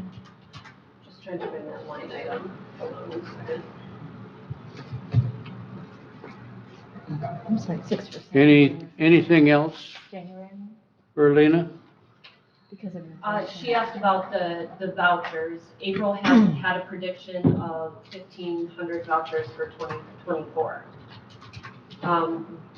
The price on that is in relation to our Comfort Keepers contract currently, and then with our Linda Flowers contract that we have in place. So those are set rates. Those don't expire to the end, I think, of the year. December 2024 is when those 2 contracts expire. The Linda Flowers expires the Comfort Keepers expires May of '24. So those are kind of set Okay. already. Lena, do you want to speak to also about the proposed increase for the allocations? Yes. So, contract with Meals on Wheels is currently at 56,000. It is in the budget narrative that we increased that to 75. That comes from the pandemic. We were delivering frozen meals from LCN to about 20 people a week. That is going to increase their home delivery services. That ends September 25th, the frozen meals at LCN. So they will have extra runs in the county that we are already setting them up for to provide those meals to folks with food insecurities. They were lined up outside the building on our way here. Every Monday, starting about, I think I've seen them pull in as early as 9:30, 10 o'clock in the morning in the pantry. We get there about 1:30, 1:15, and the pantry doesn't open until 2. We're also looking at adding congregate meals as well, but I'm in discussion with Lisa Robachek in regards to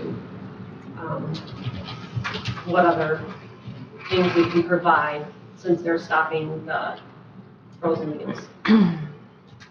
And then moving to the Share Care contract. So we are in conversation with Share Care to expand the contract with the wellness programming. I met with Commissioner Algier and Commissioner Kramer on Thursday last week in regards to adding a wellness program to the Share Care contract. You will see it on the agenda tomorrow at the direction of Administrator Allen.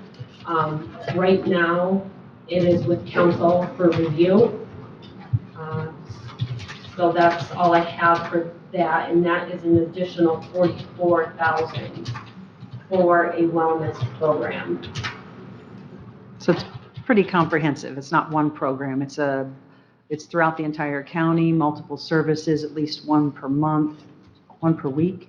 No, one per month. Okay. This is a pilot program that we've heard that seniors want to see, and this is serving our healthy and active seniors with exercise classes throughout the county,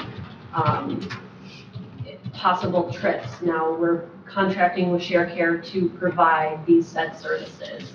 And there will be a packet tomorrow that you'll see in regards to the different programming and the budget outline for that. But that would be an additional $44,000 that we are asking for up to $100,000 with Share Care.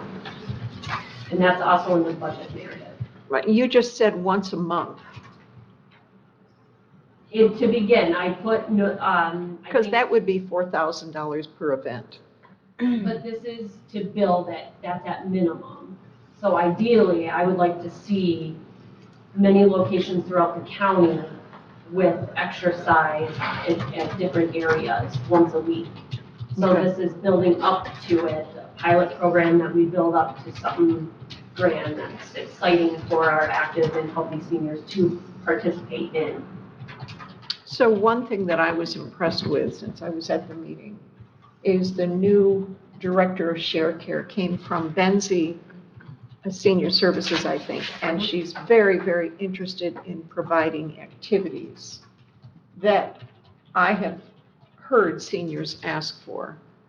So we have an opportunity to offer some additional services that we haven't been able to fund in the past and pilot those and see how they're received. But people have asked, right now, Senior Services has been forced by the limitations of the millage to focus on helping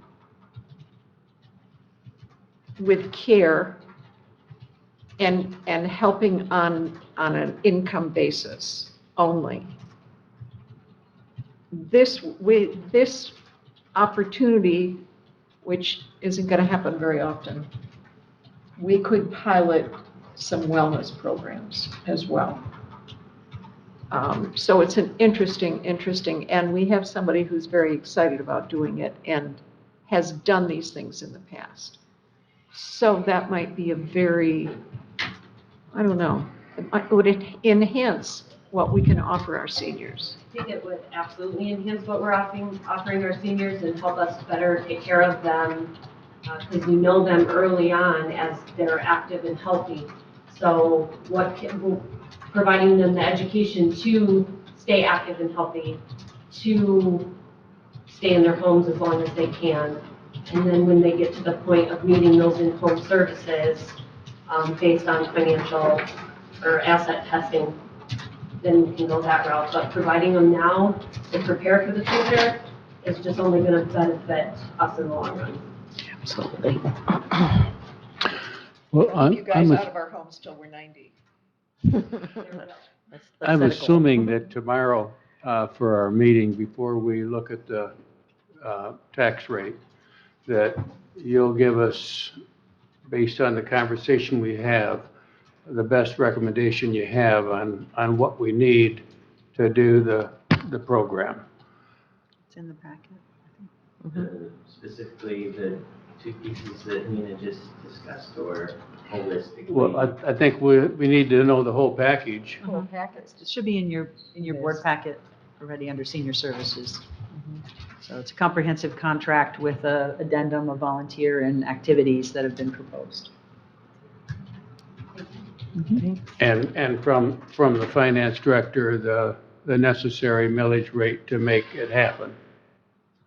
The funds are there right now through the fund balance. Sorry. What I'm getting at is we have to set the millage, and I don't know that I don't know what we need to do, all that we need to do, unless we just say whatever you've asked for, we approve. And I don't think that's where we are. I mean, I think we need to get the best guess. Try to say that back to you. Yeah, please do. Say it better than I said it, would you? So if we took a look at Lena's current fund balance with her best projections through the remainder of the year, and considered the millage at the non-rolled back amount, which I believe is what's in the 4029, with current budgeted numbers for the rest of the line, just as a placeholder, not as an approval by any means. But we could give a view of what that would mean.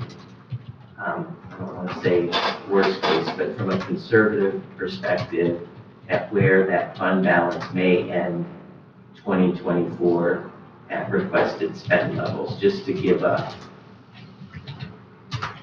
what's that feel like? I think that'd be helpful. Absolutely. Definitely. When is the millage Yeah. election? We have to. The dates haven't been set yet. November? But this has to go to the August townships or- by December 1. We have to do it now to get it to the townships for billing, Okay. because this isn't an election. So you haven't picked a number yet. Right. Okay, yeah, thank you. They picked the non-rollback, what's proposed tomorrow. Okay, So on your L 429, that number is what's reflected in this revenue number. okay. Yep.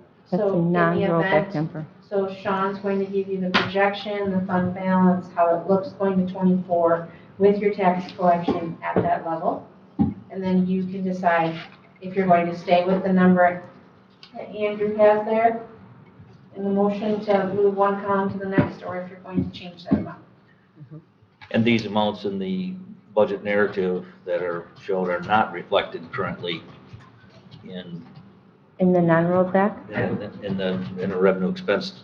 I believe what Nina just presented is roughly $100,000 more than what's in the funds.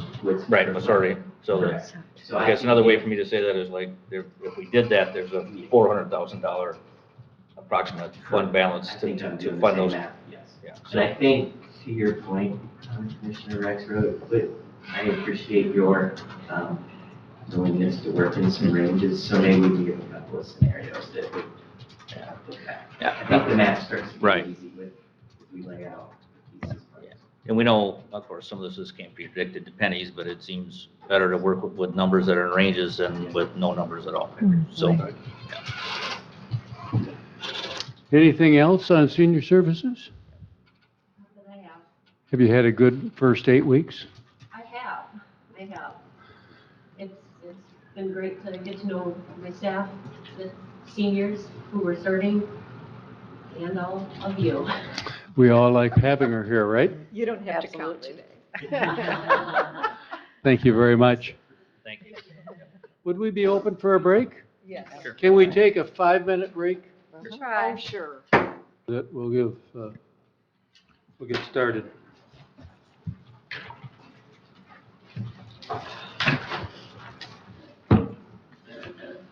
So I think with John, so some of these, hopefully, well, I won't steal your thunder, but I think the pace can be, and we've gone through some more challenging or detailed discussions.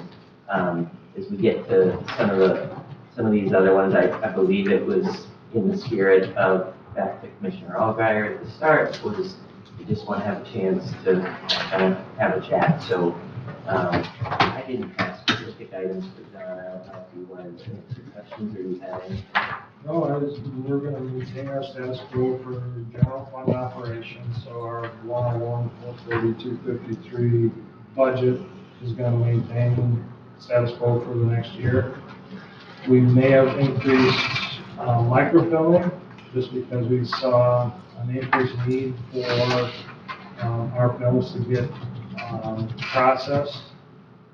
As far as staffing levels are concerned, we're going to proceed with caution this next year, taking on drain districts, and we're not sure what those are gonna entail and how much work they're gonna do, but we're gonna try to just do it with the current staff in place. So I don't have any asks specific to the board at this time. We're just gonna proceed accordingly and with the general fund. With the delinquent tax revolving fund, 516, that's status quo. We're not changing anything on that. We're going to proceed with delinquencies, collections, and our fund 517 will continue processing those delinquent taxes as far as recordings and publications and title searches, postings, etc. Nothing out of the ordinary that's come up. Contract renewals. So unless you have any questions for me, I'll come back to you when I have an ask. I like this. Let's just keep that the format here on out. And just go. Thank you, John. And Thank you, John. John, and thanks to your staff for the help in this past year on the internal finance group and working to. Absolutely, we're off to a great start. Do you want to keep going, Jen, or Michelle? Sure. Yeah, I can go grab it. Yeah. I mean, Jennifer Grant can go, and Yeah, Michelle can just wait. Jennifer, Yep, mine is pretty easy, like John's. See, Yay! she's trying to now time to hit them. You're a It'll be quick so much study, Jen. more fun. I don't think there was everything status quo from the year before. No changes in staffing, continuation of book projects, which comes out of the automation fund. I am contemplating some storage for downstairs, which those cabinets have changed and I can no longer get.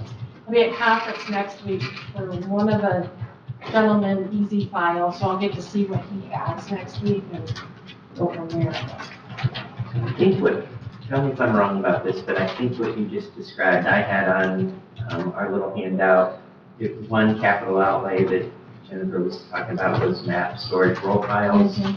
So the amount on there, even 12, was $7,350. And each unit is Yeah. What line number was that? Line item 12, And that's coming out of the automation fund, not out of the general fund. and so to that point, I actually left it in, so it's quote unquote in the numbers today, as presented. It's not an incremental ask. And the computer system upgrade, that's all now, hopefully by the end of the year, that'll be put to Yeah, bed. that was in last year's budget, so hopefully it can be done as soon as the server gets done now. We're already on track to get that done this year. Any questions? I do, Jennifer, thank you. About the mortgage protection, and I want to say the fraud protection, yes. I want to say thank you for what you're doing with allowing people to come in, give you their name, and you will help protect their titles. So in multiple titles, right? I mean, it's really by name, so if you Yep, have okay. several pieces of property with the same name on it, it will alert you of any of those. okay. And how much interest have you had in that? Since July, a lot. Good. So we've had a lot of calls. So Jennifer, too, it's when it's being recorded, when they're trying to record a document with your name on it?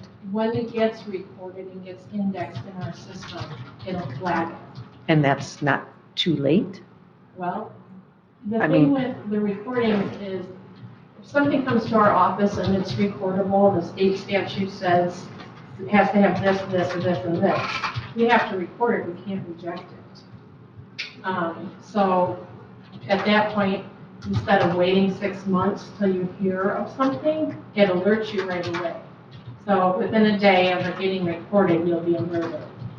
And at that point, you can say, hey, is this something I know about? Did I do this? And then you can dig into it and say, this isn't something I know about, but I need to look into this. It's not going to stop something from getting recorded, but it will alert you when something does.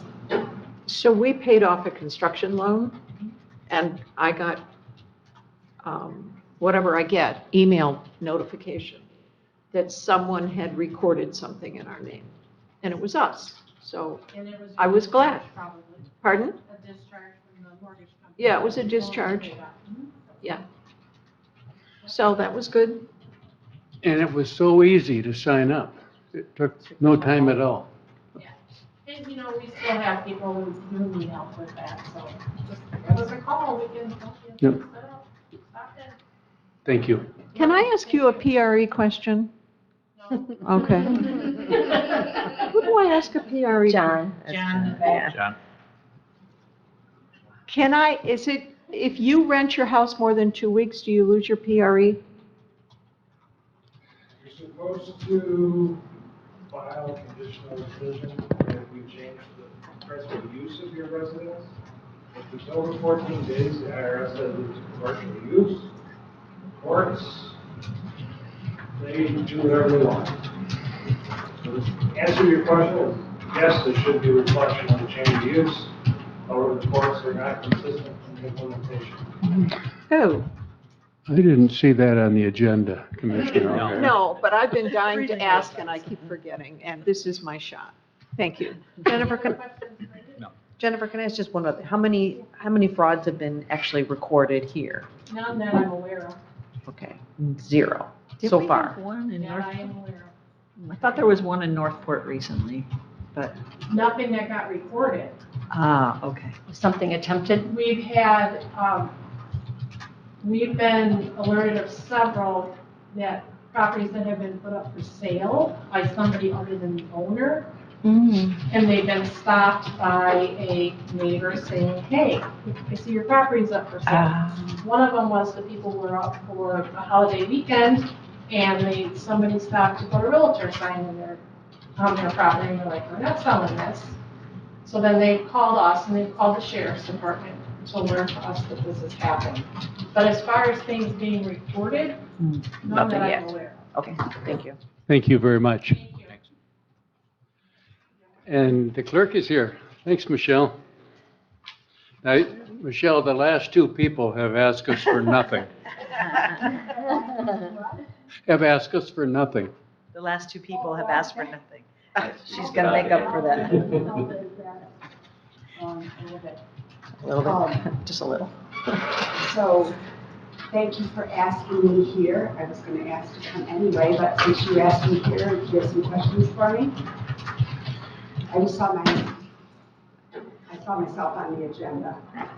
We had you here because we're reviewing the budget requests and narratives and any increases or status quo. Just what? Do you have a, where are we Give a at? little prelude. So we're on page 41 of 84, which is Department 425215, County Clerk. And the one thing that Michelle and I have had a number of discussions offline on is has been talked about in prior meetings is the evolving nature of this space given upcoming elections. And so in fairness, I think Michelle had put together an initial view back in June. There's probably material changes or considerations. I'm not sure how to say that since then. So, I don't know if That sounds really good. I'm not seeing, much in the county clerk, 425 to 15, that's pretty tight. The circuit court, which follows it, which is 425 to 16. There are some imaging, maintenance charges. I don't know, Jen, that is where we're charging the circuit court fee. From IT, yeah. I don't know what's going to happen with that. That is on page 43. And currently that is budgeted for 14.5. And I think it was supposed to be this year, but the court, it's looking like it's going to be next year. So that's what we put it in at 14.5. I don't know what that cost is going to be. Remember, we have a joint agreement between Leelanau, Grand Traverse, and Grand Traverse drives that shift. Of the circuit, though, Leelanau County's percentage of caseload, meaning the lowest amount of crimes are in Leelanau compared to Grand Traverse and Antrim. I don't know what that may be. There's really nothing I can do except to let you know. If it increases, it increases, and we'll just have to pay the bill. But what I would like a little leeway to work with Sean on is what he was alluding to, because every time I turn around or attend a meeting, I'm learning a little bit more about what's going to be required in this election. And when I put this together, I knew these numbers might potentially be low. And just looking at the next page 40. If you go down and you look at the 425, 191, 727 for the office operating supplies, if you go back to 2020, it was 66,000, and I put it up to 75,000. I don't think that that's probably going to be enough with cost increases. Now, remember that out of that, I also got about 26,000 reimbursements. Part of that is from the presidential primary. And so I will get those type of costs reimbursed. I also get costs from the local jurisdictions wherever I can for printing and stuff. So I'd like a little leeway to work with Sean, because I'm thinking instead of coming to you next year because you have to fund elections, that we need to probably increase that from what I originally thought. Especially with this early voting, I'm not sure how that's going to work. I'm also doing a little bit more research, because if you go down a little bit further to 900 printing and publishing, you can see in 2020 it was 13,151. I put in for 15,000. I'm going to have to go do a better analysis to see what full page ads cost now compared to then, because with the early voting, I've got a minimum of three more ads, and as you get closer to the August and November, those become multi-page ads. Now, of course, February, we're going to recoup May, when Leelanau does her special election, I can recoup that cost. August and November, I can't, I can just partially bill. So I think that might need to go up. Doesn't mean we're going to spend it, and not just because you increase this, I'm not concerned about spending. And I think that we need to put in here, having just been to, I talked to you a little bit a couple weeks ago, and I went to another seminar last week. I think we need to add a line item for capital outlay and put potentially in there about 26 to 35,000. I'm anticipating that the state will give us the tabulators and the bats that we need, but we need to prepare a little bit for the worst case. They are supposed to do a direct pay on those, but in the event that they don't, we need to have those for those early voting sites, which right now is set to be at this government center. And it's just a matter of if they hold us to how many precincts. They only want 10.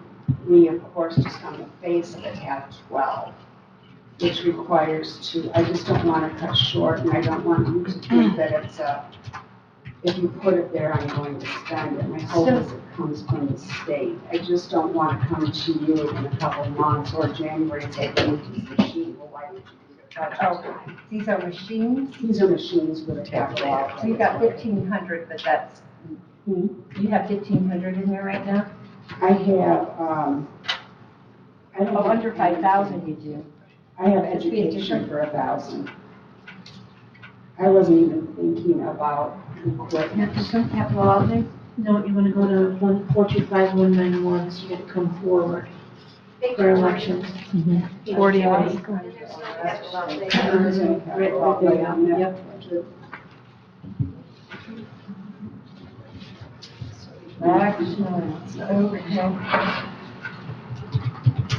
And when will you find out if the state is going to? I haven't seen what the formula is. The more consolidation there is, the better the chances are.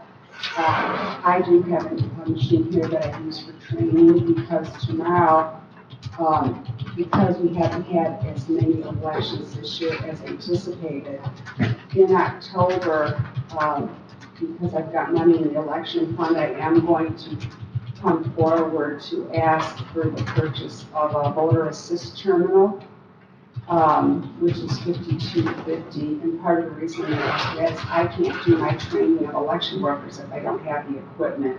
So that would be mine for training purposes, but it will serve a dual purpose. If the state doesn't feel, given our size, we're entitled to enough, I will have that extra piece of equipment to use. And it's different than what we use now. So I've got the money in the budget, so it's not that we'll have to come from anywhere. But I would just, I guess, like to sit with Sean and work on a few of these things, because everything is also, all the documentation we're getting from the state says we have to have also a coordinator. And I talked to you about that means a person. And I know Commissioner Lawton had mentioned contract. I'm meeting with the township clerks again on Wednesday to discuss that. So this is kind of just a moving, because I'm so afraid that what I tell you today, by the time I see you again in a week, I don't want to say a different story, but I'm going to have different information given to me. So this is kind of like a moving target I feel that I'm shooting at. And we do have to fund elections, right? So a voter assist terminal, can that transition to a voter terminal? This particular one, that what I'm talking about, it can produce what's called, under the early voting, it can produce a ballot on demand. So if you can envision a county the size of Leelanau County with 27 ballot styles, okay? I have some jurisdictions that have 6 different ballot styles that they have to pick because of school splits, commissioner splits, village splits. And if you can imagine the wall with all these little slots, but instead you can have what's called a ballot on demand, where you can look up the voter, and I can look up Commissioner Rexroth and say, all right, we live in this township, this commissioner district. with this school district, and I can code it in, and it will allow me to print out that ballot as the worker to hand it to him during early voting, as opposed to having your county clerk sit here and watch people trying to deal with 27 ballot styles and perhaps accidentally giving you a Suttons Bay village, which you don't live in the village, because once you do that, you set the system, it starts a domino effect. So then the next person that lives next to him, it's got the code, and then because it's just another way to safeguard and keep things a little bit more under control, make sure people get what they're supposed to get. Okay, And I needed to Good. train, I can't train on something I don't have. And yes. Doug can't get 4 ballots then. Said Doug can't get 4 ballots now. No. You control that? Um, So how, what about your postage? Is that enough postage if you're going to be having more? Well, the 3,000?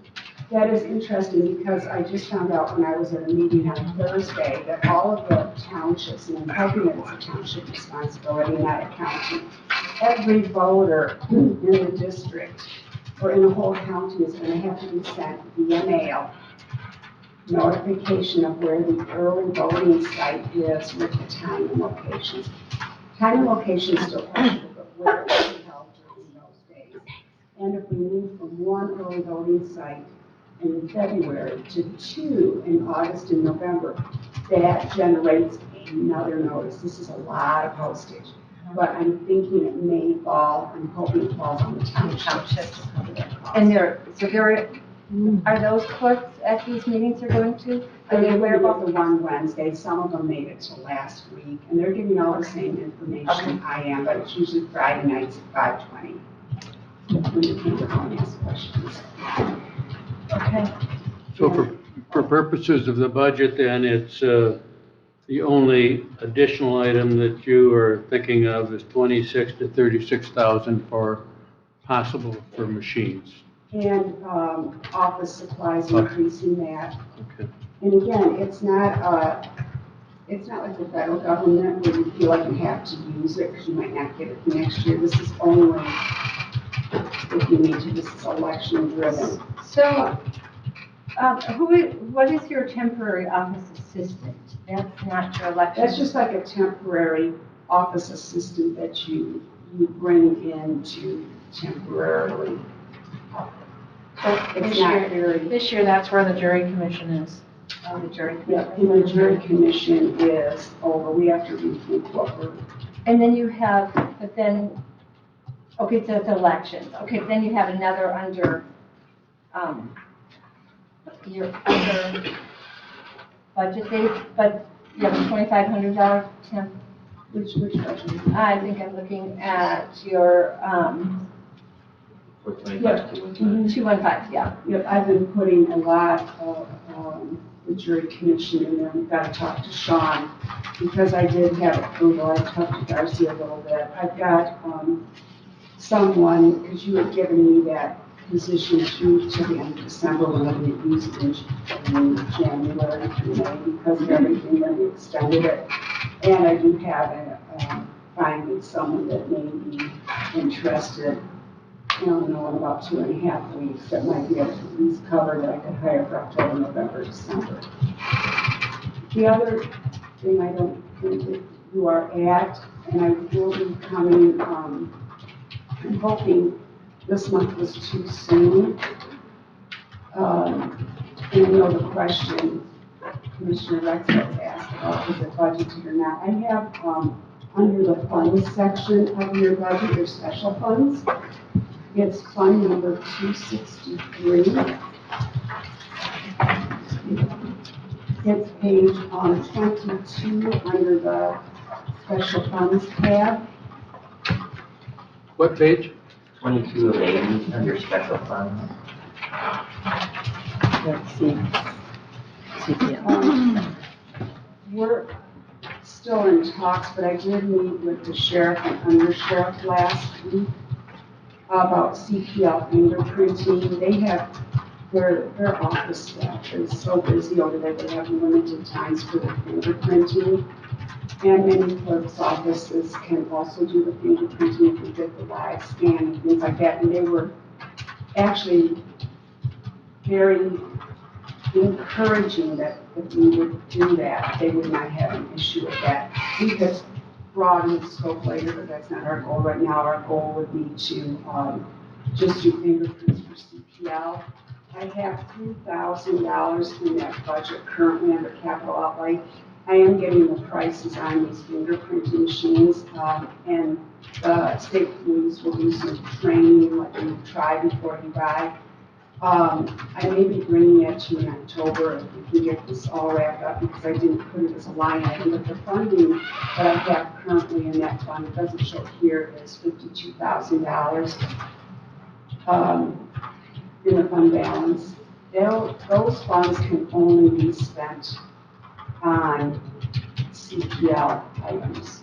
So whether I need a new printer, if I need a camera, if I need any supplies that go with this, and this falls right in line. So as we proceed forward, I can't just do it, even though this is all I can spend the funds on. I just feel I should still bring it before you. So that is something that's in the works. And the money that we capture from taking fingerprints will go back into this fund. Unfortunately, kind of like the Register of Deeds office, we do have to share some cost allocation with you on this. So we do get a little bit of the money back to the county. Okay. Don't we have 2 live scans now? I don't know what they have across the street. They may have something in the booking area versus in the front. Okay. But I do know they have a different schedule, and there's all sorts of different types that you can, prints that you can take in the different types of these. And that's kind of what brought it to a head, is when we were at the conference a couple months ago, you increased the fingerprinting fees, which makes sense because it is becoming labor intensive. But we also learned that under the law, CPLs are the only fingerprinting, there's no authority to increase. So although it's really fine thing to increase for everything else, you might be fingerprinting, you can't for CPLs, it has to stay statutory. And it would just be easier, we take their CPL application, we slide them over. We just had a young lady that called and went to some sort of business in Traverse City to get her fingerprints taken, and it seems to be taking much longer than it should to get those prints back. I don't know what vendor she used, but it wasn't the sheriff's department, and it wasn't to the local folks. I have a question, just overall, and it's, having not been here during this time. First off, I mean, 2024 to 2023 looks fairly flat. If I look back a little bit, and I go from 2020 to 2023, there's a 52% increase For which budget? for the clerk department total. I haven't seen it here. And that one person, I have to go back and look at yeah. the lines. There's a big jump from 2021 to 2022 of 27%. There's a jump from 2022 to 2023 of 18%. You're looking, just to make sure, on page 41 of 84 under. Well, I could go back, I'm on 103 where the summaries are up front. Oh, you're up, okay. So, and it's not to say that everything's not being spent, it's just to be able to explain to people that it'd be like a 10, like a 20-word answer. It's just there's some substantial, it's a county clerk department total. I'm under the expense tab. And if I look at 2020 audited, it's 445. If I look at 2022 audited, it's 570, and then to 675. So basically in a 3-year period, there's a 52% increase in that expenditures.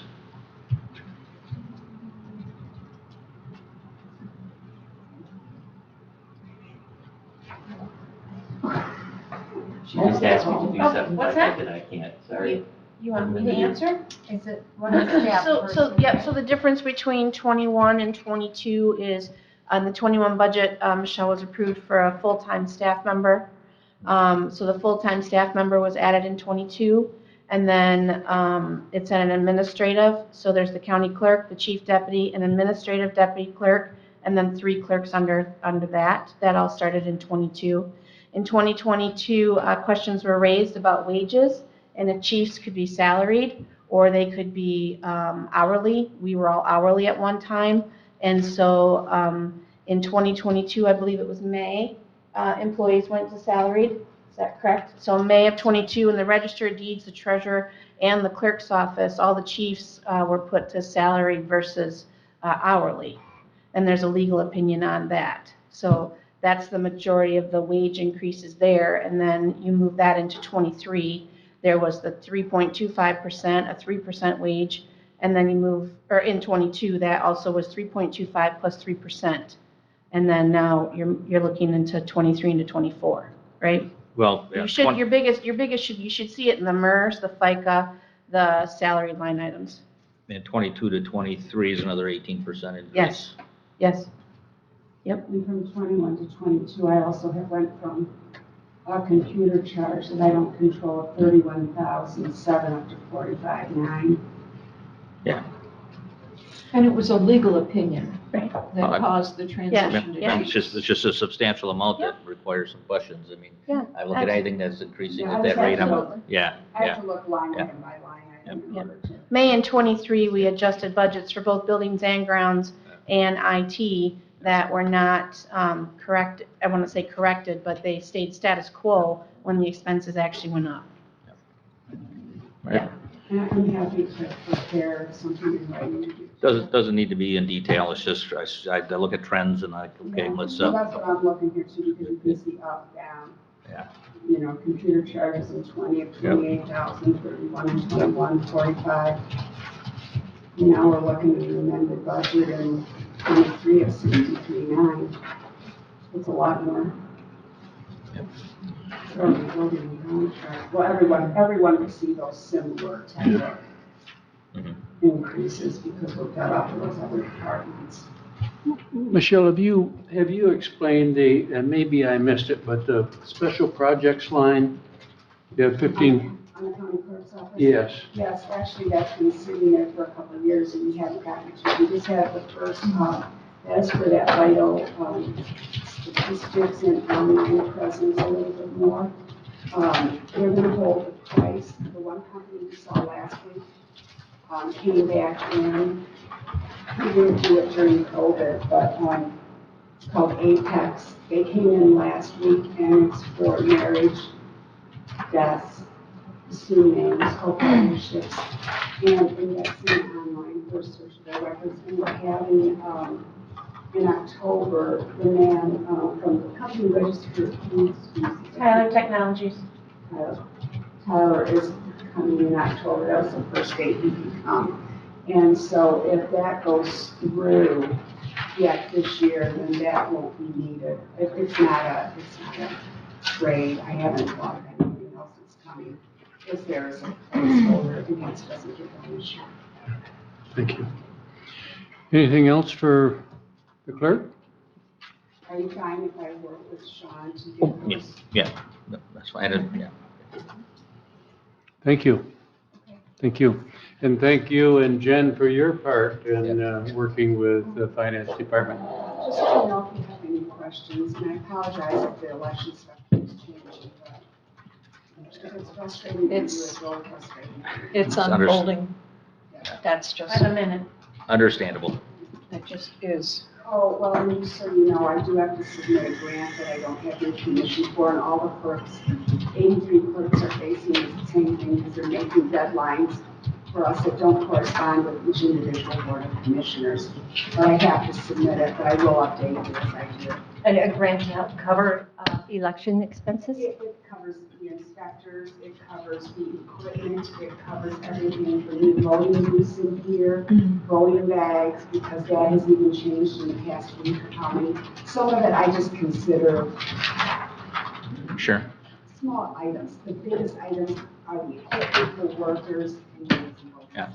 I think you mentioned that the last time you were here, you went through that grant and what was available. Yeah. And now they've changed it even since I was here last, so.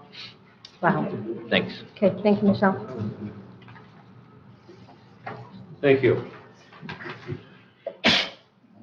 We now have,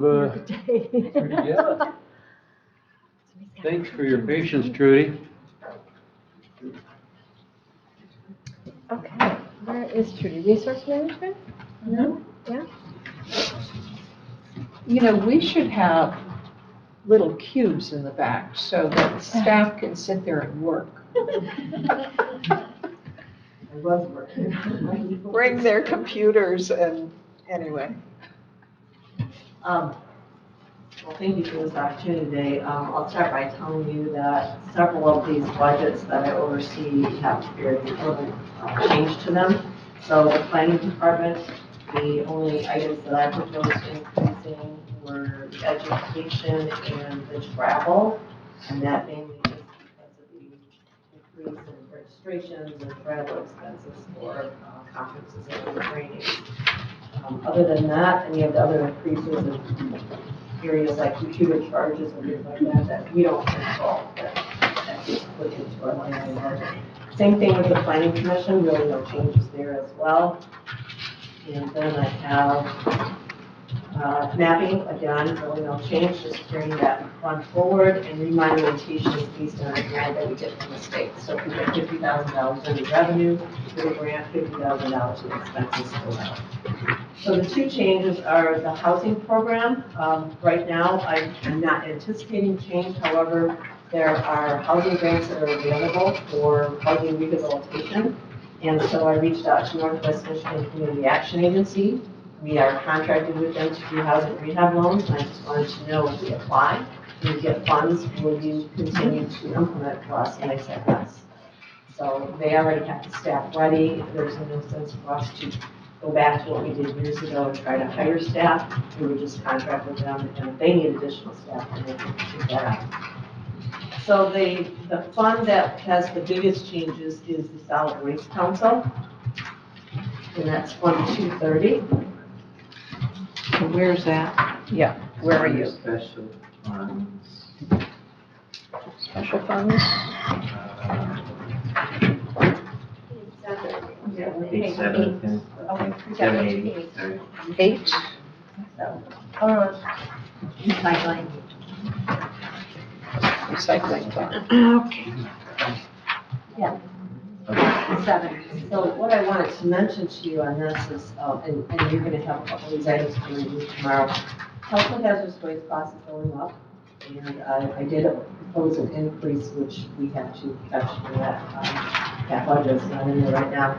It is going up by 50%, which we anticipated it would. And part of that is the fact that we were contracted with a company that was with us since they bid on it in 2014. We did have one bump in some expenses along the way, but we got a good deal for a lot of years because other counties had shorter term contracts and didn't extend them. And so when they rebid, they've been paying higher than us for quite a few years. So we did pretty good for quite a while. The other line item that will go up is the electronics, or at least I'm anticipating it will. Proposal in front of you tomorrow that has 2 different approaches, and I'll go over those options with you tomorrow unless you want me to touch on today. But I'm anticipating that electronics costs might go up as well. So you're saying that we will have to collect more on our tax bills for recycling? That is one of the proposals for tomorrow. However, right now, I'm reviewing fund balance with Sean. Our fund balance looks pretty healthy, so we will be able to handle these increases. But we do need to bump up the expenses in this fund going forward because Or it's the not gonna be fees. enough. Or the fees? Or fees. Yes, that's one of the requests that will be on your agenda tomorrow. We'll Okay. go over that. It's not going to be enough to make a big dent in it, but I think It'll help. Okay. So those 2 line items are definitely going up. The other thing that we need to take into account is the materials management plan. That is a mandated plan, and it's going to be set up with a committee, the MMP committee we're calling it, and it is a permanent committee. So once they are done with creation of the plan, it's not going away. It's going to be a permanent committee here at the county. You, as a board, will be able to decide where that committee sets. I'm assuming, unless you decide otherwise, that it's going to come through our department because we've done the plan and the update in previous years, and we manage the Solid Waste Council. So So there will be a payment of $60,000 a year that the county will be eligible for to develop that plan. And then we'll need to put that into a budget. I don't know if we'll be under solid waste or if we actually. We created set it one. up. We You did created create one. Okay. So I this had is my coming note from, on there that Yep. we needed one. It's a grant we can apply? so this is coming, this is a mandate coming from the state to create a materials management plan. Yes, it will replace the solid waste management plan that we have in place. We've been waiting for 15, 20 years for them to set up their new process. Okay. And finally did it. And I think it's Fund 572, right? yes, the old Fund, fund. yeah, the old Fund 572. I'm not sure which number that is in your book, but it's 572. It is page 60 of 80. And so what Trudy's speaking to is that line item -1 in there is, you see no history, and so it can affect that 60,000. Oh, I see, yep. And we want it under contractual because Trudy will be able to direct that. If we need to make an amendment, we can, but pretty much, that she'll have control over that to where those line items, if you select the board and per diem, or like she said, if you contract it out. So we stuck it there for 24 and she can clarify in 24 if it's going to be, that number's going to be rearranged. So that's really where the increases are going into next year is Kids Solid Waste Council and then Fund 572 materials management plan.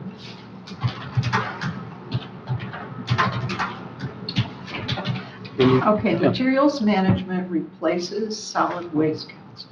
No, it replaces the solid waste management plan. Solid waste management plan, thank you. Commissioner Lautner? Are there any more tire recycling this year? No. We only have electronics coming up? We did two. Electronics for September is fall, October is almost fall. Which is something I was going to point out is with our increase in these costs. We used to be able to advertise up to 2 weeks before and still take appointments the week of. Our collections are full nearly a month before every collection. It's, there's still a lot of stuff to collect and get rid of, and sometimes we collect some pretty nasty stuff that's mainly on farms or in people's garages that they have no clue what it is, and then the contractor lets me know what they've collected. So, there's a lot of stuff to still collect, especially in a community where we have so much farming going on in the past. Okay. Any other questions for Trudy?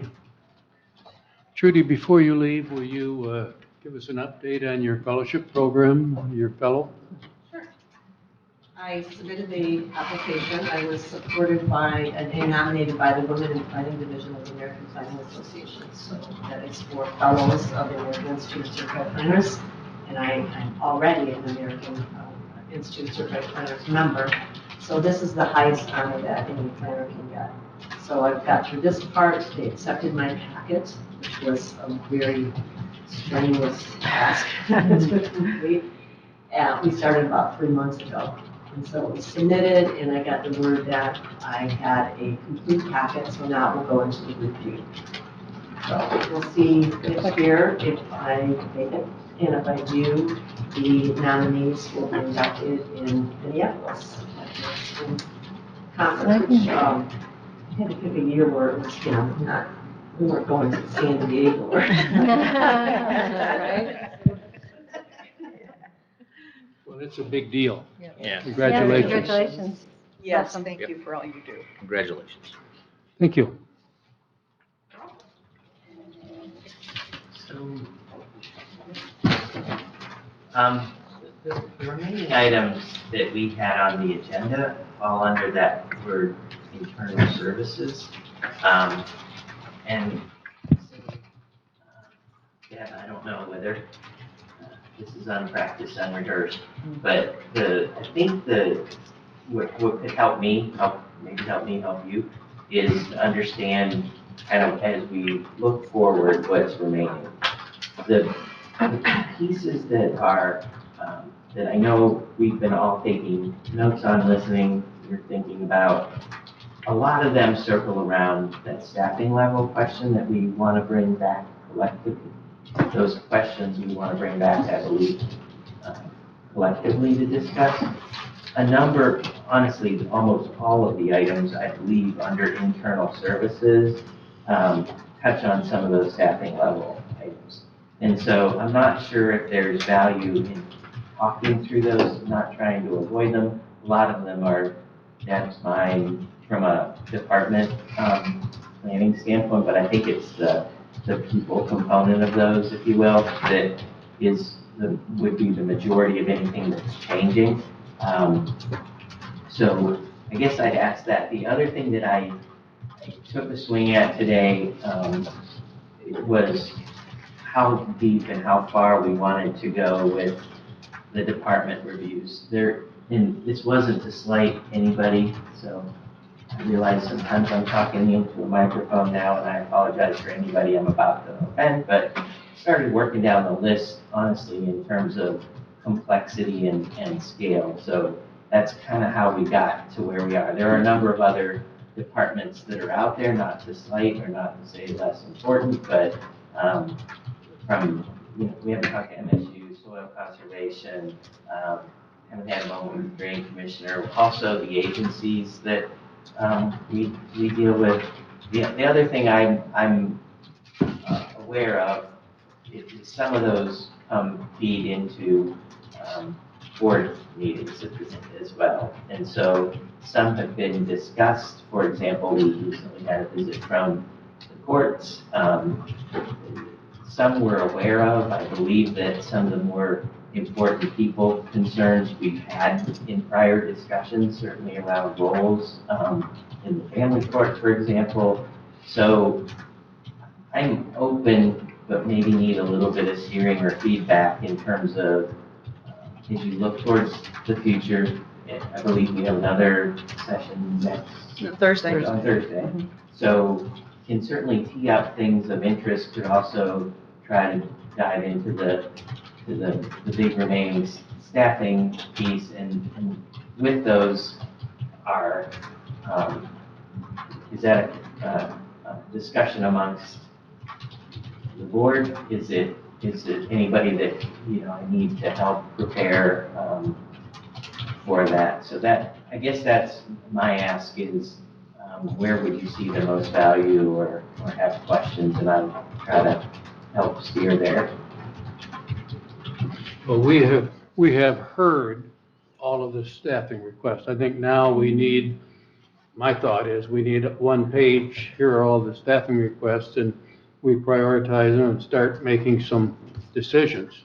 So I think that's where I was going, though, is I haven't, a number of them, the ones that we haven't had, I believe, are in this area of internal services, and they are executive assistants, so this is in the administrative area. We had an item on there on Parks and Rec. It kind of came up quasi today with Mr. Hubble in terms of, I think, I forget who asked the question, could you share?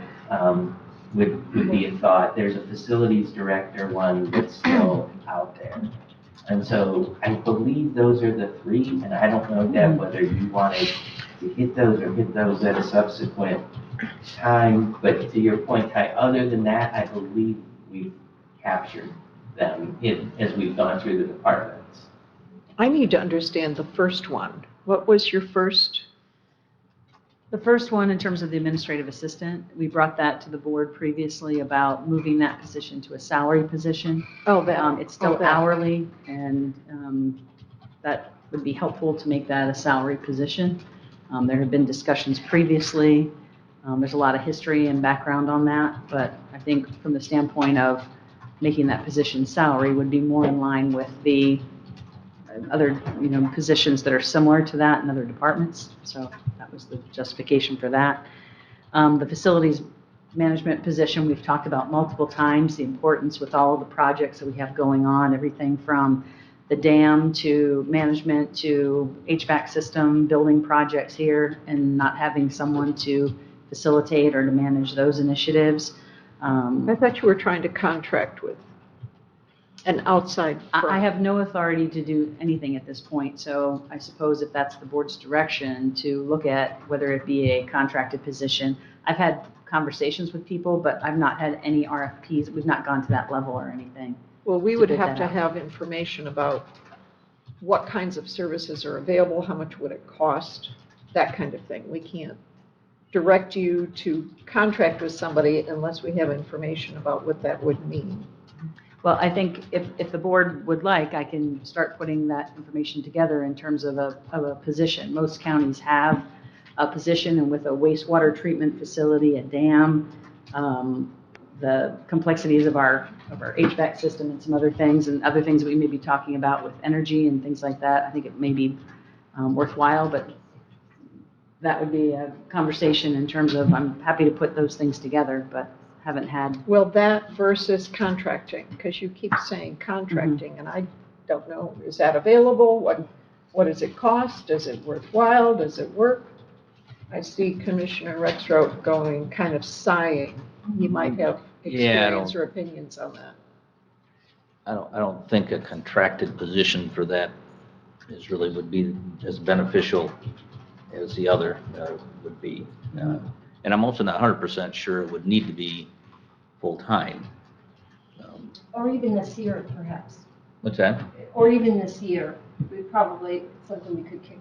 Right, you could Kick down down the the road, road. but I do think that with a little bit of history, I've been here and watched just a few things, there is an advantage to having someone with skill sets to look at some of these things that we don't have time to look at, and administrators don't have time to look at, and we've gotten the short end of several deals, I think, because of a lack of expertise in those areas. So I'm not really one, I don't like adding things, but when things are added to save you money and make sure that the money spent by the taxpayers is spent, that we get what we paid for.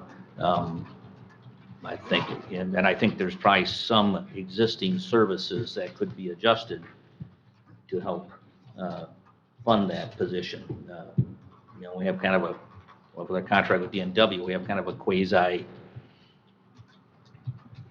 facilities manager right now to some extent, and that could probably be adjusted substantially if there were someone with the expertise just to watch over it. It's a complex operation, and I support it in general, but I don't think going outside provides the benefit, because everyone then has an agenda, whoever that person person, company, entity is, they have some look at things that may not just look at what's best for Leelanau County.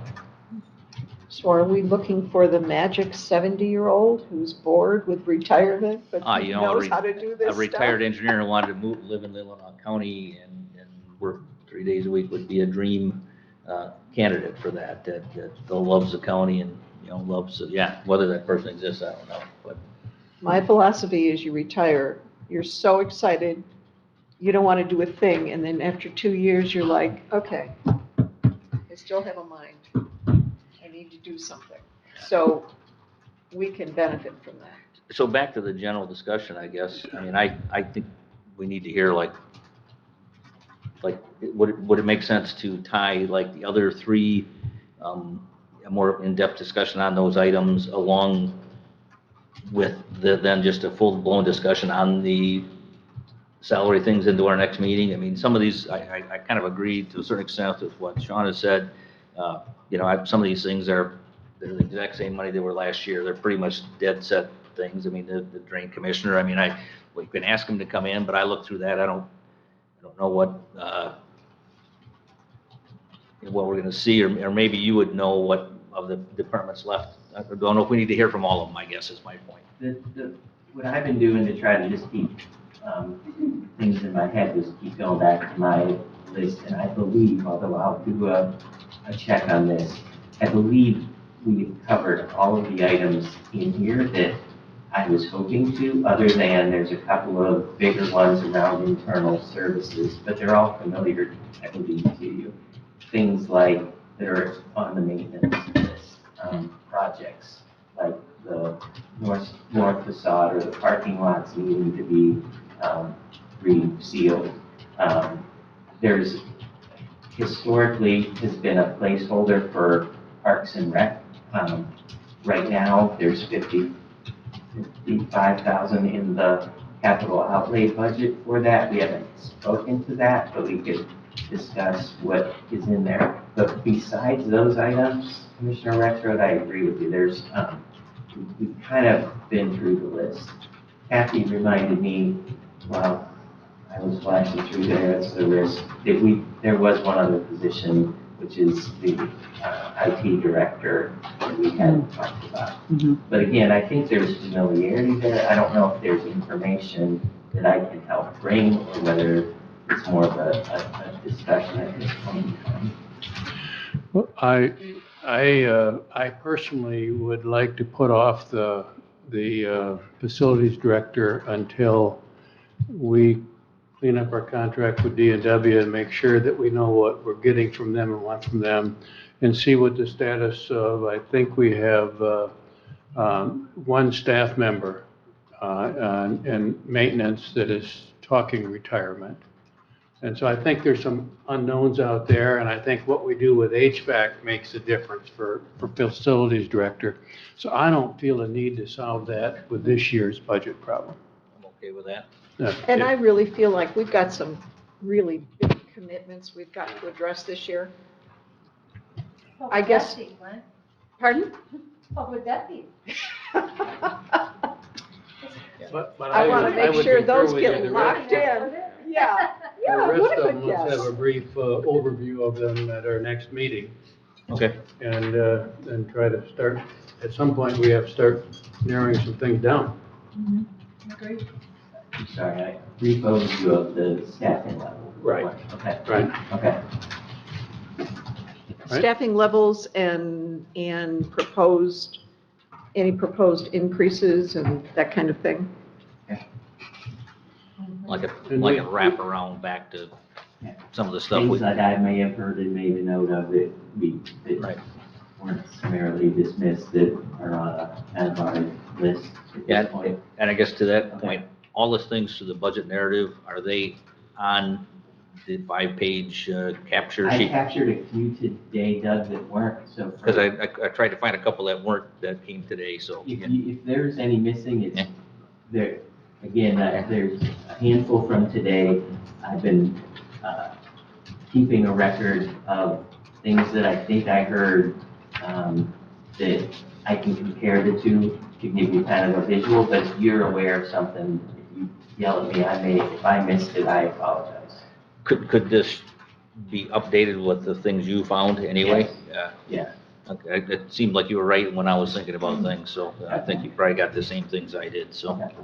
I think we need to add to this list, I saw on the agenda tomorrow, we have the sheriff's dog request, but I think there's some associated costs that we haven't heard about yet. That's a great example, Ty. So I actually have the canine is on line 33. But as presented, I believe that it was primarily, I don't want to get this wrong, but I believe that there were one-time costs, and I think you're considering the ongoing care, no, I don't want to say feeding, because there actually probably is feeding, but the care of that program on a ongoing. And the updating of the vehicle. Okay. And whatever staffing implications, somebody's got to be assigned to that dog. Yeah. So I think that's a budget thing, and really not something we can handle tomorrow without that information. Agreed. So for Thursday's meeting, we have 2 to 4 scheduled, and so we'll focus on the things that we've just talked about and try to bring some more information to that meeting on some of the items we've discussed. And then we do have one other session that is scheduled right now, which is Tuesday, the 19th, from 2 to 5. So that's our board meeting. So we had that as a tentative date on our schedule.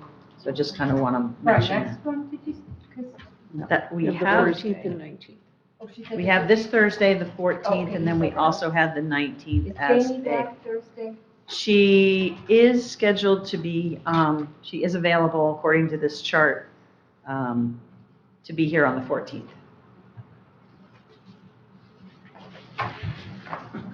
Thank you, Sean. Thank you. Thank you, Kathy. Thank you, Deb. Sure. I think we're ready to move to public comments, right? Agreed. Well, we thank the public that has stuck with us for 3 hours. This time we have another public comment opportunity on a subject of your choice. Anybody like to come forward, you may raise your hand.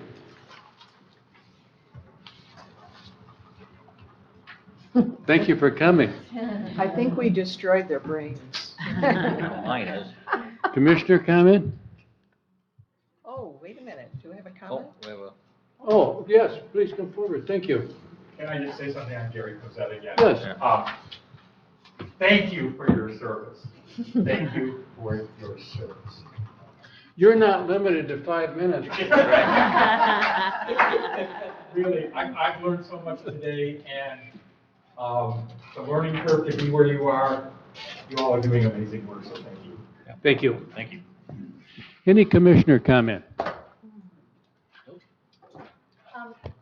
Just one quickly. Thank you, Ty, for the solemn reminder this morning of what this date is. And I really appreciate that. And I just hope we all kind of keep in the back of our minds that history and don't forget. Yes. And I want to say thank everyone for coming. We are adjourned. And I want to say motion to adjourn. I want to say support.